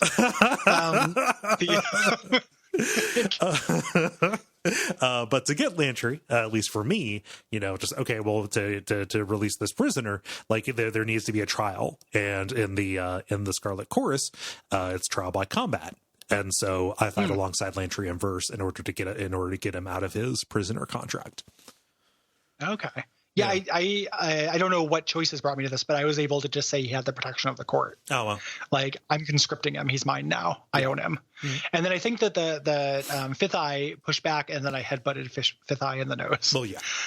So I think that it was just a might makes right thing for me. Fuck Fifth Eye. Regardless of how you get Lantry, he translates the notes. It should be noted that, like, before you have a party of 4, this game is much harder. Mm-hmm. And it's designed so you get your party members gradually. So early on, if you go the other way, which I did, you don't have a healer or a mage at all, and it's pretty hard. Yeah. Getting Lantry first is probably advisable. Yes. So he translates the notes, reveals that the leader of the Oathbreaker forces in the Outer Valley is in a place called the Tripnettle Wilds. Mm-hmm. He will come with you as a chronicler as you go and try to talk them into surrender. Right. Go try to kind of break that stalemate. Mm-hmm. Yeah. So I travel over that way. I didn't like go check out the other camp and start the other path. So on my way to the Tripnettle Wilds, I had a random encounter. I was pulled into this little conversation with a water witch named Ebb. I forget the actual name of this faction, but she's the last of them. Basically, the Tidecasters. The Tidecasters, yeah. Her entire school of magic was just wiped out because they were not considered reliable. Like, they could not be used alive. And she is the last one, and she is kind of joined up with the Oathbreaker resistance. Mm-hmm. You can get, this is a companion. You either get her through force if you do any path, but you can get her if you join the good guys. You can get her earlier. Yeah. Not here, but you get her during Act 1. Mm-hmm. She basically, she invokes the laws for a parlay. And you talk about prisoners. I had already dealt with somebody she knew at this point and killed that person. Yeah. So and you get a chance. You can be cruel about it. You can be kind about it. You can lie about it. You can lie about it. Yeah. Like, they're still alive. They're still out there somewhere. Mm-hmm. And characters not magically knowing when you're lying is one of my favorite things that video games can do. Yes. I love video games where you can lie. It happens all the time in fiction and in real life. And when games where every character is just a weird truth bot, I feel like that's crazy. Yeah. That is a big Obsidian thing and a big WRPG thing. Yeah. Like, in JRPGs, my characters never lie. Mm-hmm. Why? The fate of the world is at stake. Like, why wouldn't you lie to Shinra? Mm-hmm. Just walk up to them and tell them what you want. Yeah. Fucking idiots. Play the angles. It's Come so on. Dumb. Play the angles. Like, it's so kiddie. It's so dumb. So she eventually will just leave. Like, I don't think you can fight here. Right. But this is just to introduce you to her as a character and stuff. I used her during my first playthrough, and she is extremely powerful. Tidecasting is very powerful. It has to do with positionality, but also really powerful debuffs, including a drowning one where you put a sphere of water over someone's head, which is like incredibly powerful.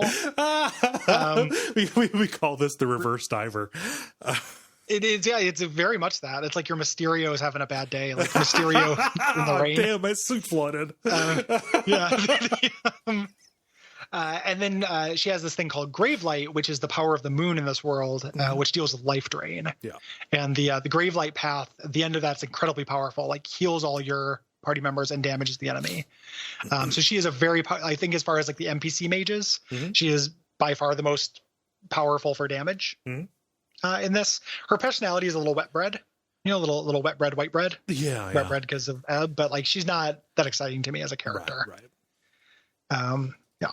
Same. So, yeah, I understand that she's powerful, but even though I got her, I sidelined her because she didn't really have a role in my party because I was a mage. But yeah. Yep. The first time I was a mage, I did her, Ebb, and her, Verse, and Barrick, like 2 mages, 2 fighters, and it worked. Yeah. This time around, since I'm not a mage, I would have room for her, but I decided to go with all characters I didn't use the first time. So. Yeah. So I get to the Tripnettle Wilds, and this is a combat dungeon, some Tyranny-ass combat, and ultimately break the camp by lying to the leader. I say, like, oh, the disfavored have your brother captive. We can do a trade. You just come with us, send your people out. Let us basically get out of our way, and you can come see him. Of course, the brother was dead. Yeah. He surrendered to me. And even if their brother is not dead, you can leverage the lives of his men. He can sacrifice himself for the lives of the man, but what is going to happen is the voices of Nerat are going to eat his brain. Yes. And add him to the collective. Like, there are multiple ways you can lie to this guy to avoid this final encounter. Yeah, it's really deliciously evil because he sends his dudes away. And then some more cores will come up and say, all right, we're going to take him. Wait, no. Yep. All I have to do is fight off the second guard when it arrives. I don't have to fight the main force. Yep, the choices you make influence the battle's integration. If you go, the other kind of side quest before the end of this act is you go to the Battle of Echo Call Crossing. You go check out the disfavored camp. Again, there is a Scarlet Chorus person there who is just kind of not doing their job, just taking the piss. Go talk to your trainers or whatever. You talk to Iron Marshal Arrhenius, who is the main guy here and the person I will be betraying later. Who says, like, hey, you need to take this camp on the river so we can protect these troops while they fjord the river, and sends Barrick along with you, who we mentioned in the first part. Barrick. Feet binder. Yeah. I think Barrick sounds like a weenie. He's a weenie. He's a total nerd. Yeah. But I think he's good at it. Like he's got a stick up his ass. Yeah. This is a really interesting character as well. Like it feels like Barrick, if he believed in himself, could be an Archon based on what happened to him. It's such his loyalty quest involves unpacking the tragedy behind him. I watched the Noah Caldwell Gervais video on Tyranny again, and his phrasing of this I'm going to borrow. Like I try to be mindful of when I borrow things from that guy, but he's like, Barrick is a victim who doesn't think he's a victim. Oh, yeah. Like he thinks that he's just, this is all just service, but he had this horrible thing done to him by Kyros and ultimately, and by Graven Ash, and does not see it that way. No, he doesn't see the way that is being used. Which makes him ripe for using. Yeah. So he's a mark. He's a mark is what he is. He's a mark. He's a total mark. Absolute mark. So his whole thing is he survived the Edict of Storms, which in my playthrough I read. I'm pretty sure you have to do that during the intro. I don't know if you have to, but I did. It's one of the ones you can do, but it gets read anyway. Like that region is still all fucked up. But and because of this lightning that happened, it fused him with his armor. He cannot take off his armor. Right.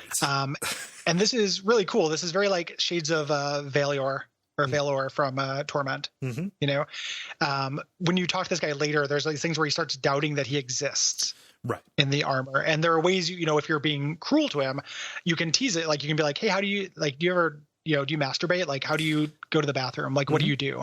Yeah. You can just be like an absolute shithead to him. And he is this like very stiff, like it's fun to mess with him in a way that reminds me of Pocket. Like Pocket can be kind of like a little like nerd, you know, and it's fun to mess with them. Okay, yeah. That's weird that you think your cat's a nerd, but okay. He's a total nerd. Pocket's a total dork.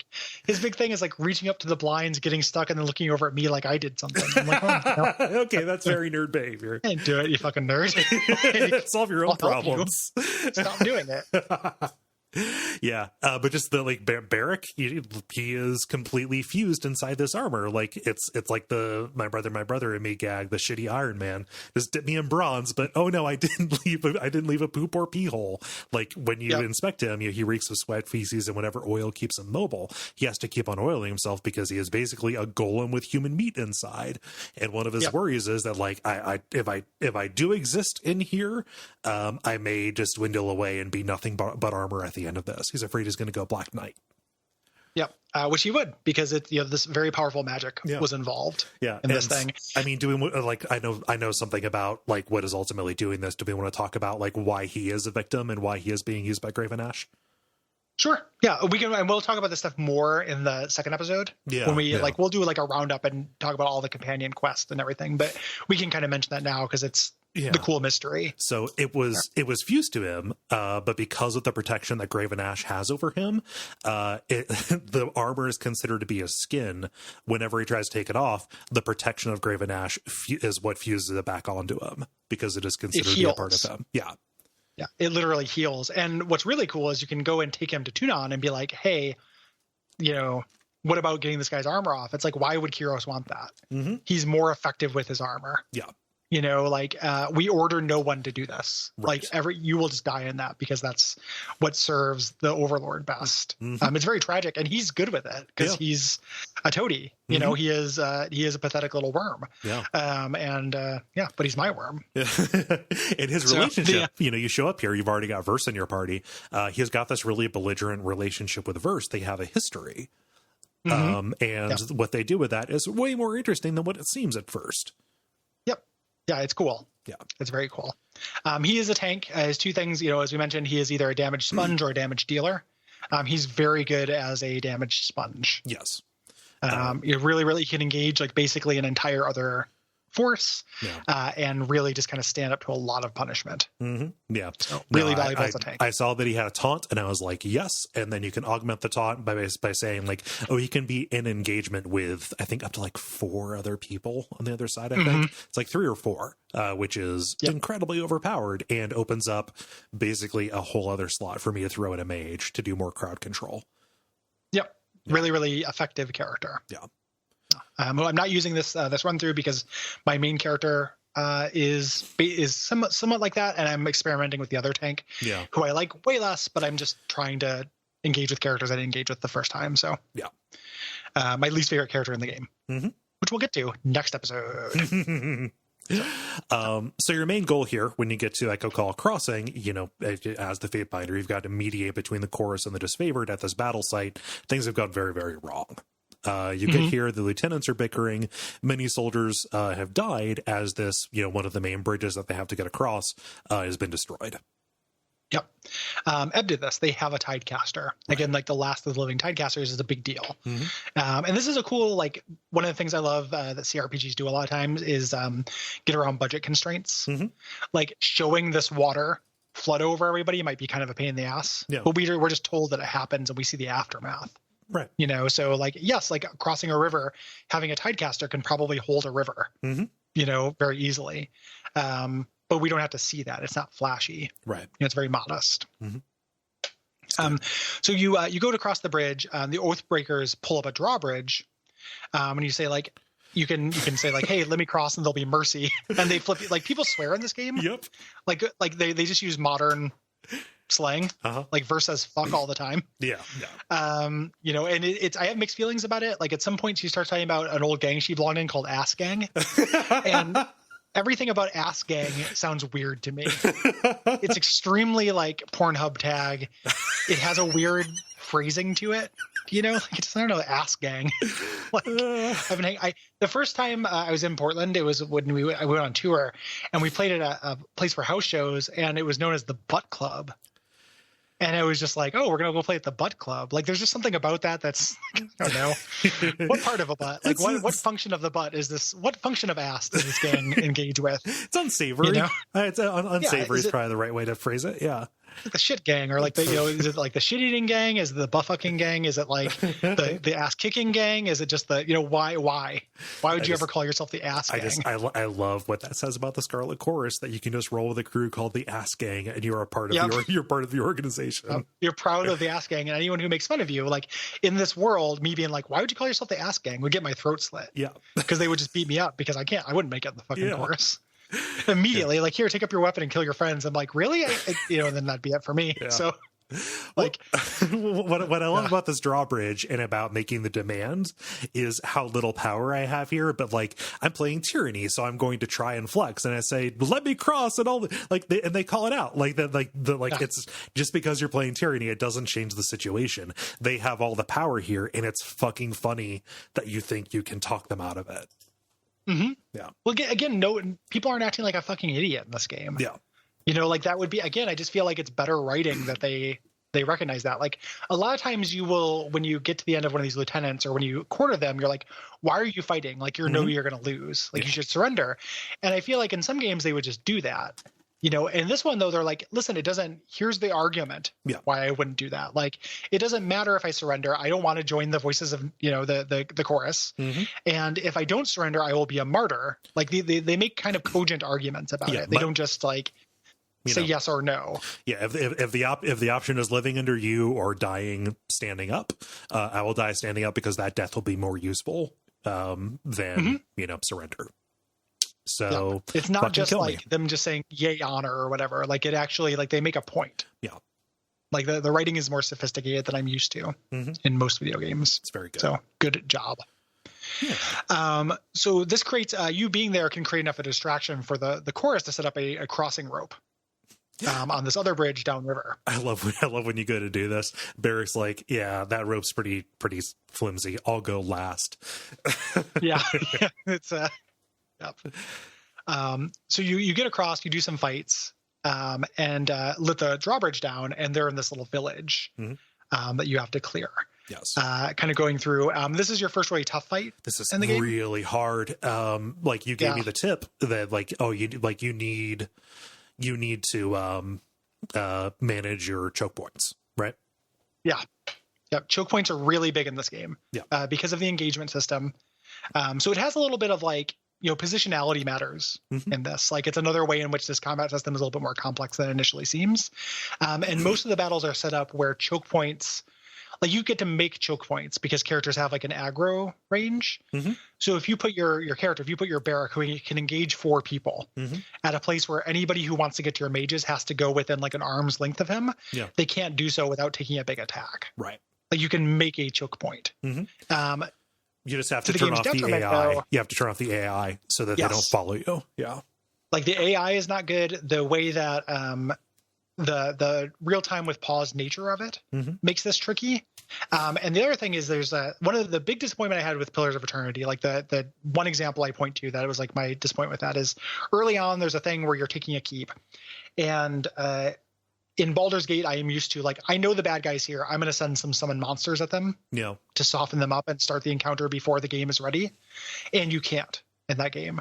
Like, as soon as you summon a monster, it switches to a cutscene. Your characters stop and listen to each other. And then you get into a fair fight, which I never want in a game. Tyranny is not that bad, but it has shades of that. Like, a lot of characters you cannot attack until you've done your talk. But sometimes you can. Sometimes you can actually pick people off. You can draw away allies. Like, if there's a lieutenant who has a piece, like, yes, you have to talk to them before you kill them.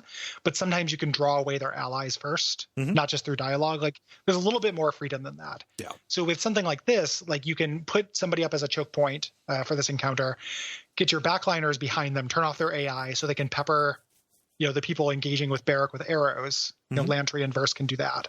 And that can help you. You have to kind of preset the battlefield. Yeah.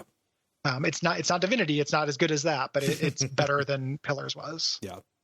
So once I figured it out, I was like, okay, yeah, this is a wrinkle. This is an articulation of the combat that I didn't expect, and I can start meeting it more on its terms, as opposed to hitting my head against a wall like I was the first couple times I tried this. Yeah, and it can be very frustrating. Like, I think this is meant to be kind of a wake-up call. Yeah. This is a comparatively hard WRPG. Yeah. Let's say on the normal difficulty. So.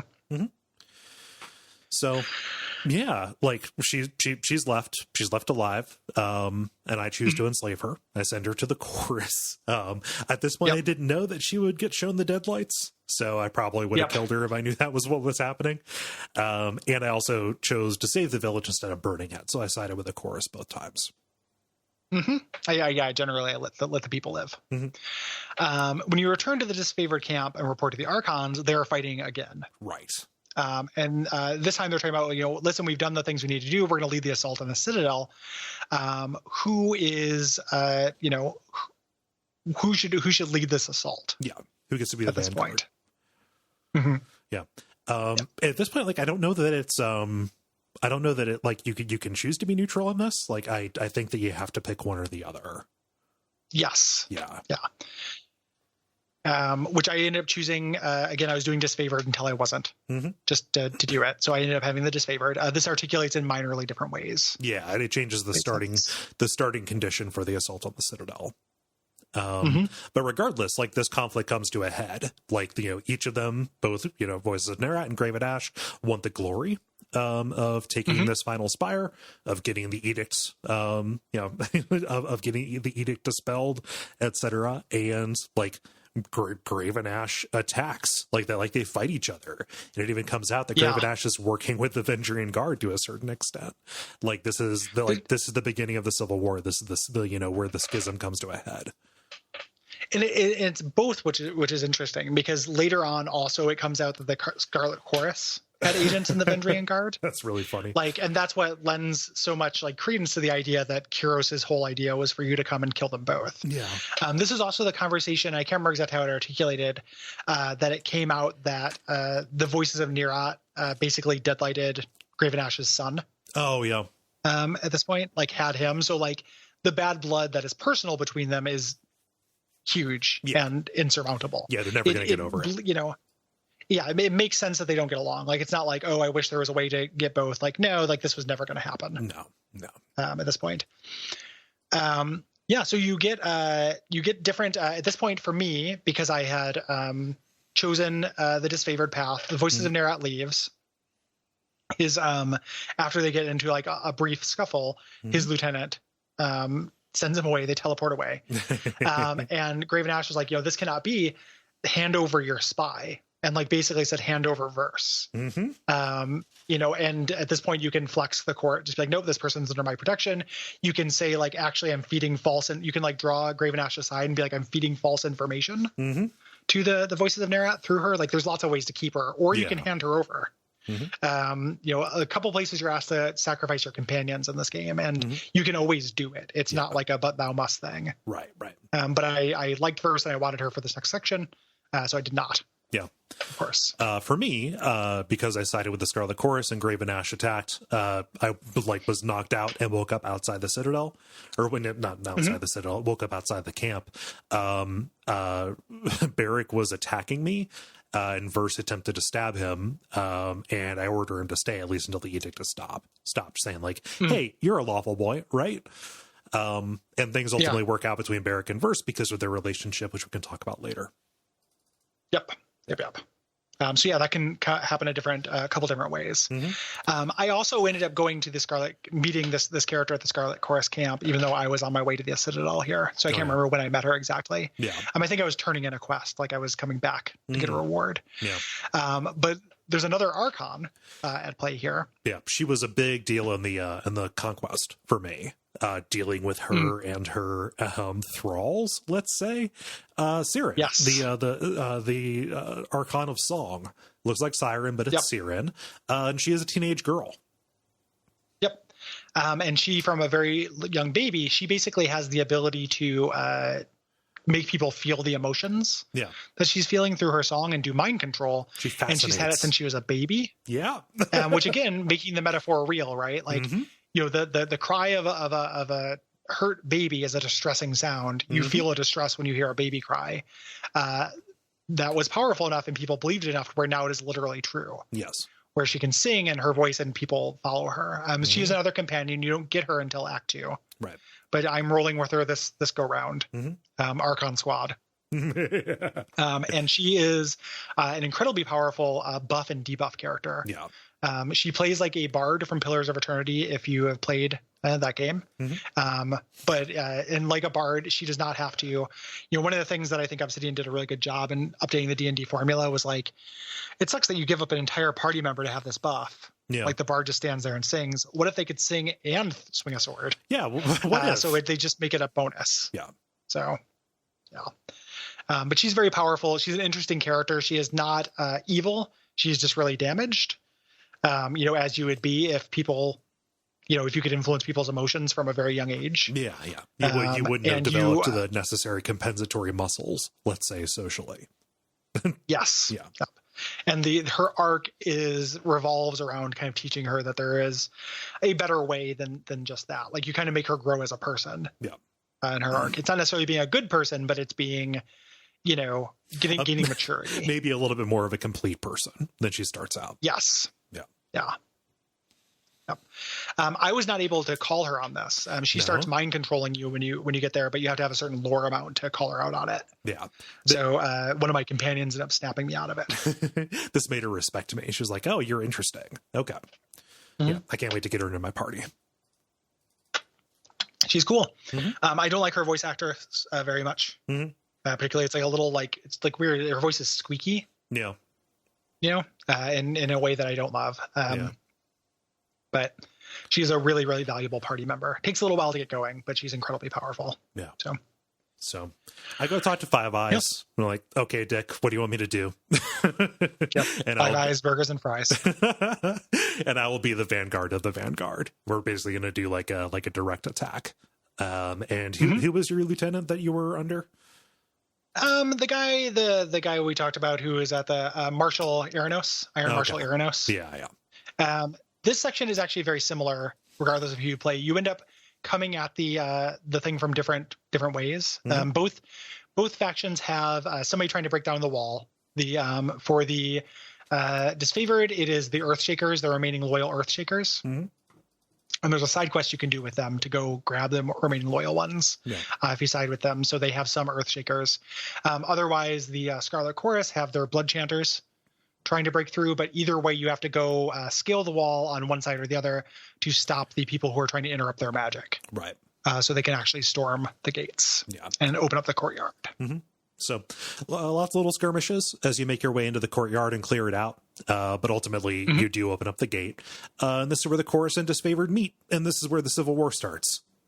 They will not listen about the edict. They are trying to Three Stooges their way into the Ascension Hall. It's not going to work. And you're left to go in and clear everything out yourself. Fuck these guys. Yep. Idiots. Dum-dums. So you go inside. There's some of these resistance leaders. Their main leader, and Eb is here. And Tarkus Ari is here. She's defiant. You see basically like, hey, Kyros has the region. We've already won. Yeah. We've dominated culturally, like we've destroyed your culture. And she's like, that's not true. Military domination is formality. Like, she accuses me of sophistry. Like it really gets under her skin that I say, you use our money and you have our culture. So like we're just checking a box here. You're just making a paper thin stand, but this is going to end in combat. Yep. Which it does, of course. This is a tough fight. This is one where different checks in the beginning will get rid of different people. The athletics check gives everyone weakened. It doesn't make anyone leave, but it makes everybody weak initially, which served me pretty well. Yeah. You can make the mages run or the archers run as well during this fight. And Eb surrenders. Like when you take down Eb surrenders, and so does Tarkus Ari. You don't kill them. Right. Just kill their people. Yeah. It's pretty tough. And that leads into the next encounter being pretty tough if you're on our path here. Because for me, Fifth Eye charged in, but ultimately, both Fifth Eye and I think the Iron Marshal. Aranos. Yes, Aranos came in. And they're like, oh, good. Look what you've done. I'm here to save the day. Like, let's do this. And you're given a choice here. Like, you can either choose who you want to take credit for this, or you can say, no, you children, none of you should get to do this. This spire is mine, and this is where my kingdom begins. Yep. There are multiple ways to do this. You can also just kind of chide them for coming late. Like, you can still ally with them, let them win, but still take the spire. Like, the choices that are betray alliance are clearly marked. Yes. Which I really like. It's not something you're going to accidentally do. It's also something where you have more than one chance to do it. Yeah. You can betray the alliance at many articulation points. This is the earliest you can do it. So if you want to get the full anarchist playthrough, this is where you want to do it. Yeah. And because it was the disfavored, I had built up pretty high favor with them at this point.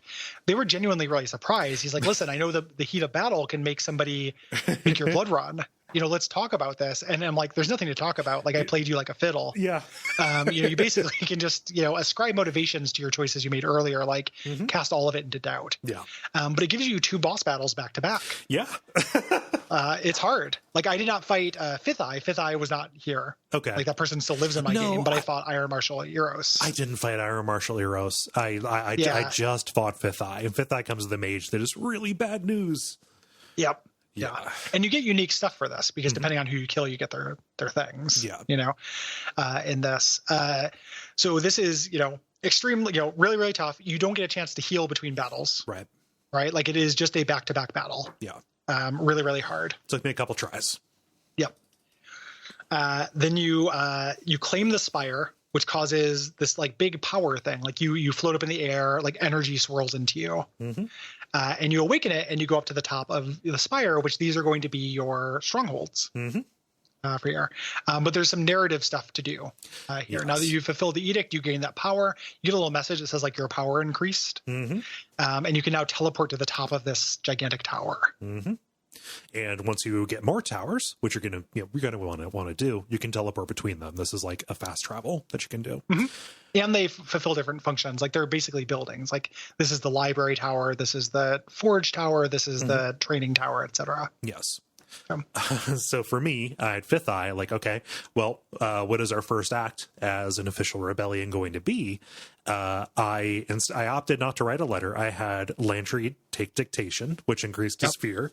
Yeah, Lantry does not like that. Yep. And then I took the letter, I stuffed it in Fifth Eye's gauntlet, and then I kicked him off the spire. And I desperately wished that the achievement didn't pop up that say, this is tyranny. Yeah. Achievements are evil. We'll talk about it someday. But of course they were going to do that. Yeah. What universe was that not going to happen? That is the universe we live in. It's unfortunate, but that's where we live. It took this good moment where I was kicking this guy with the message for the entire army down to the bottom, and it turned it into a fucking reference. Yep. No, I hate it there too, but I blame achievements. Yes. Because what is it? What good is it? Yeah. What good was having an achievement pop up for doing that thing? Dumb. They're so horrible. Yeah. But I love this. He dies shouting that he'll see me again because he can be replaced. Like, he sees him, like, he knows that he's just a cog in this. Like, the Scarlet Chorus is not done with you. There are many, many more of me. It's very cool. Yeah. And it's very satisfying. I love the way that this kicking him off looks. Like, if this were done in a BioWare game or a Bethesda game, this would be a cutscene. I much prefer that this all takes place in engine. Yeah. Like, you are zoomed out from it. Yeah. You just get to see this little body fall. It's very satisfying to me. And I don't understand. They're probably, because you can do other things. You can do the same thing with the good guy, the Aerie. Tarkus Aerie here. You can kick her off. You can just send somebody with the message. Like, I could have sent Iron Marshal back. Right. And said, just tell him. But no, I'm going to do the cool badass thing that scares all my companions and is great. And then I love, he goes down there. Later, you can come down to this area and find his body on the ground and steal his stuff. He's got a really good sword. So good. And it's just like, oh, what a good detail. Like, there's this little corpse down at the bottom. Well, of course. Like, it didn't disappear. Yep. I did not let Tarkus go. Okay. I'm not, and then ebb is like, I'm out of reasons to fight you. Like, do you need a tidecaster? Like, I want to live. Right. Yeah. And so I take her on, even though I'm not really using her. Right. I took her on as well. Yeah. Yeah. And that's the end of Act 1. We should talk about the Spire a little bit, though, because that's a whole new system. This is, a generality to throw in at the end. And it's really good. Like, it's a cool system. As you go through and get these towers, there are 5 of them in different areas of the world. You can hire people to work at them, which costs like a monthly amount. Like, there's a overhead cost for it to have these trainers and stuff.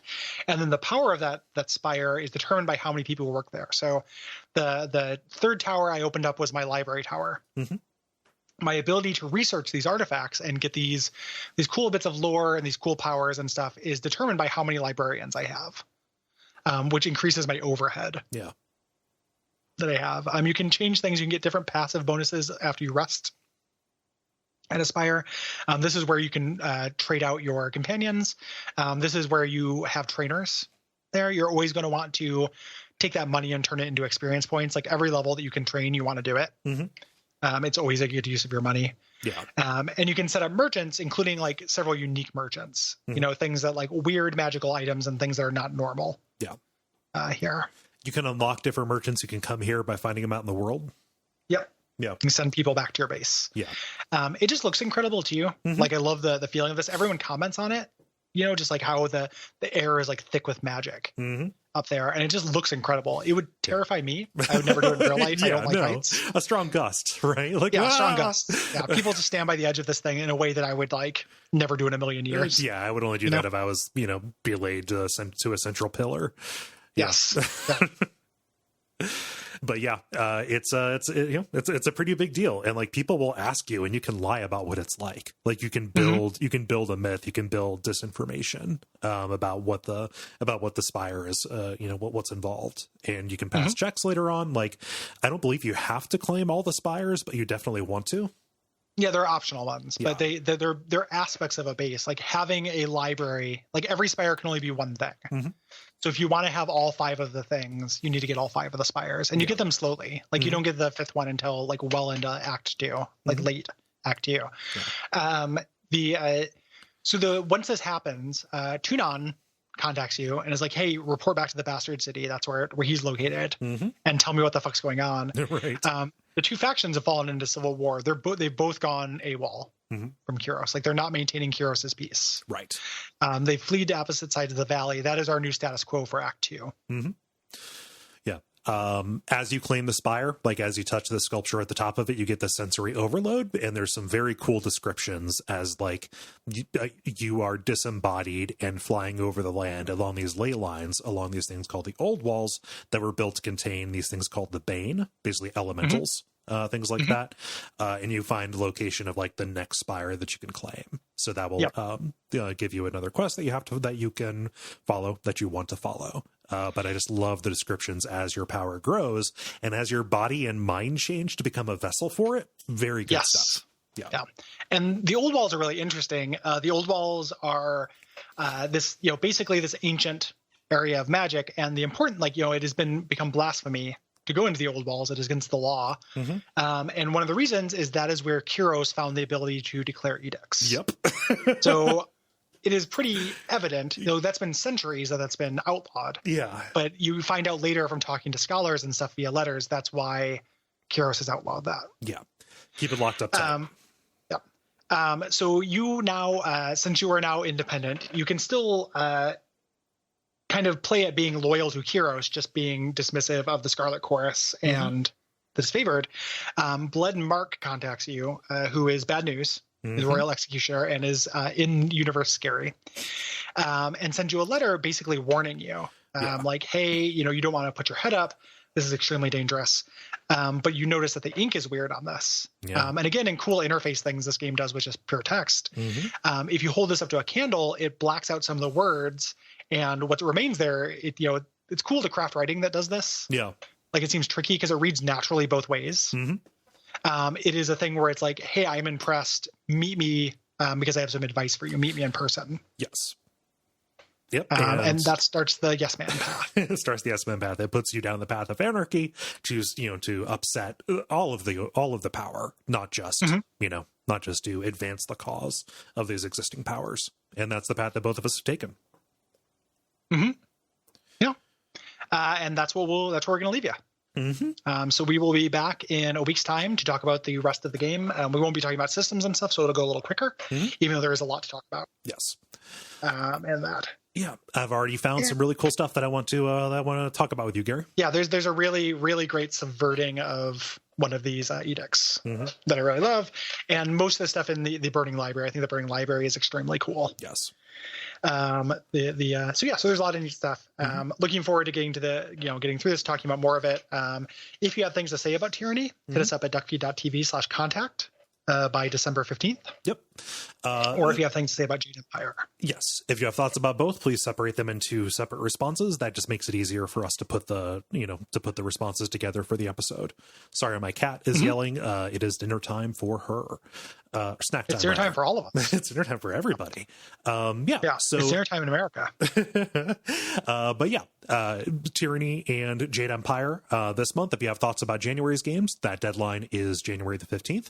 Those games are Dusk, which is a modern 2.5D shooter for PC. Very excited about that. Kind of a horror action shooter kind of deal. The Cat Lady, game that I'm looking forward to revisiting. Gary, I'm looking forward to you jumping into that. We're also going to be airing our live panel from Portland Retro Game Expo about hidden gems. And then the premium episode for that month is Shadowrun Dragonfall. So if you have thoughts about any of those, January the 15th is the way to go. Yep, and the premium episode this month is Jade Empire. Yes. So by premium episode, if you give us $5 a month on Patreon, you get those full episodes of those once a month. We really appreciate it as well. If you want to support us, if you want to sponsor a game, if you want to get extra episodes of things, the way to do that is all through patreon.com/Duckfeed.tv. It is very appreciated. The other thing you can do for us is leave us ratings or reviews. Those are really nice. Those hearten us and they help people find us. Yeah. And the last thing you can do is tune into Duckstream. Oh, yeah. 2019. Duckstream 2019, starting on December the 20th and going through that weekend, 48 hours of streams to support the Transactive Gender Center out of Portland, Oregon. Yep, as always, consistently one of the highlights of my year. Very fun.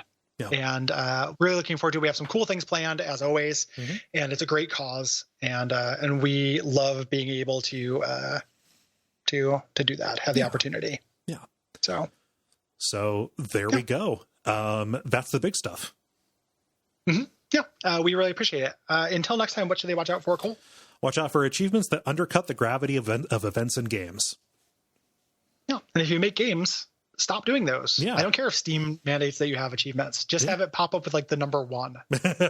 Please. And then just 2, 3, 4, just go through them and then and make them the font the same color as the background. Right.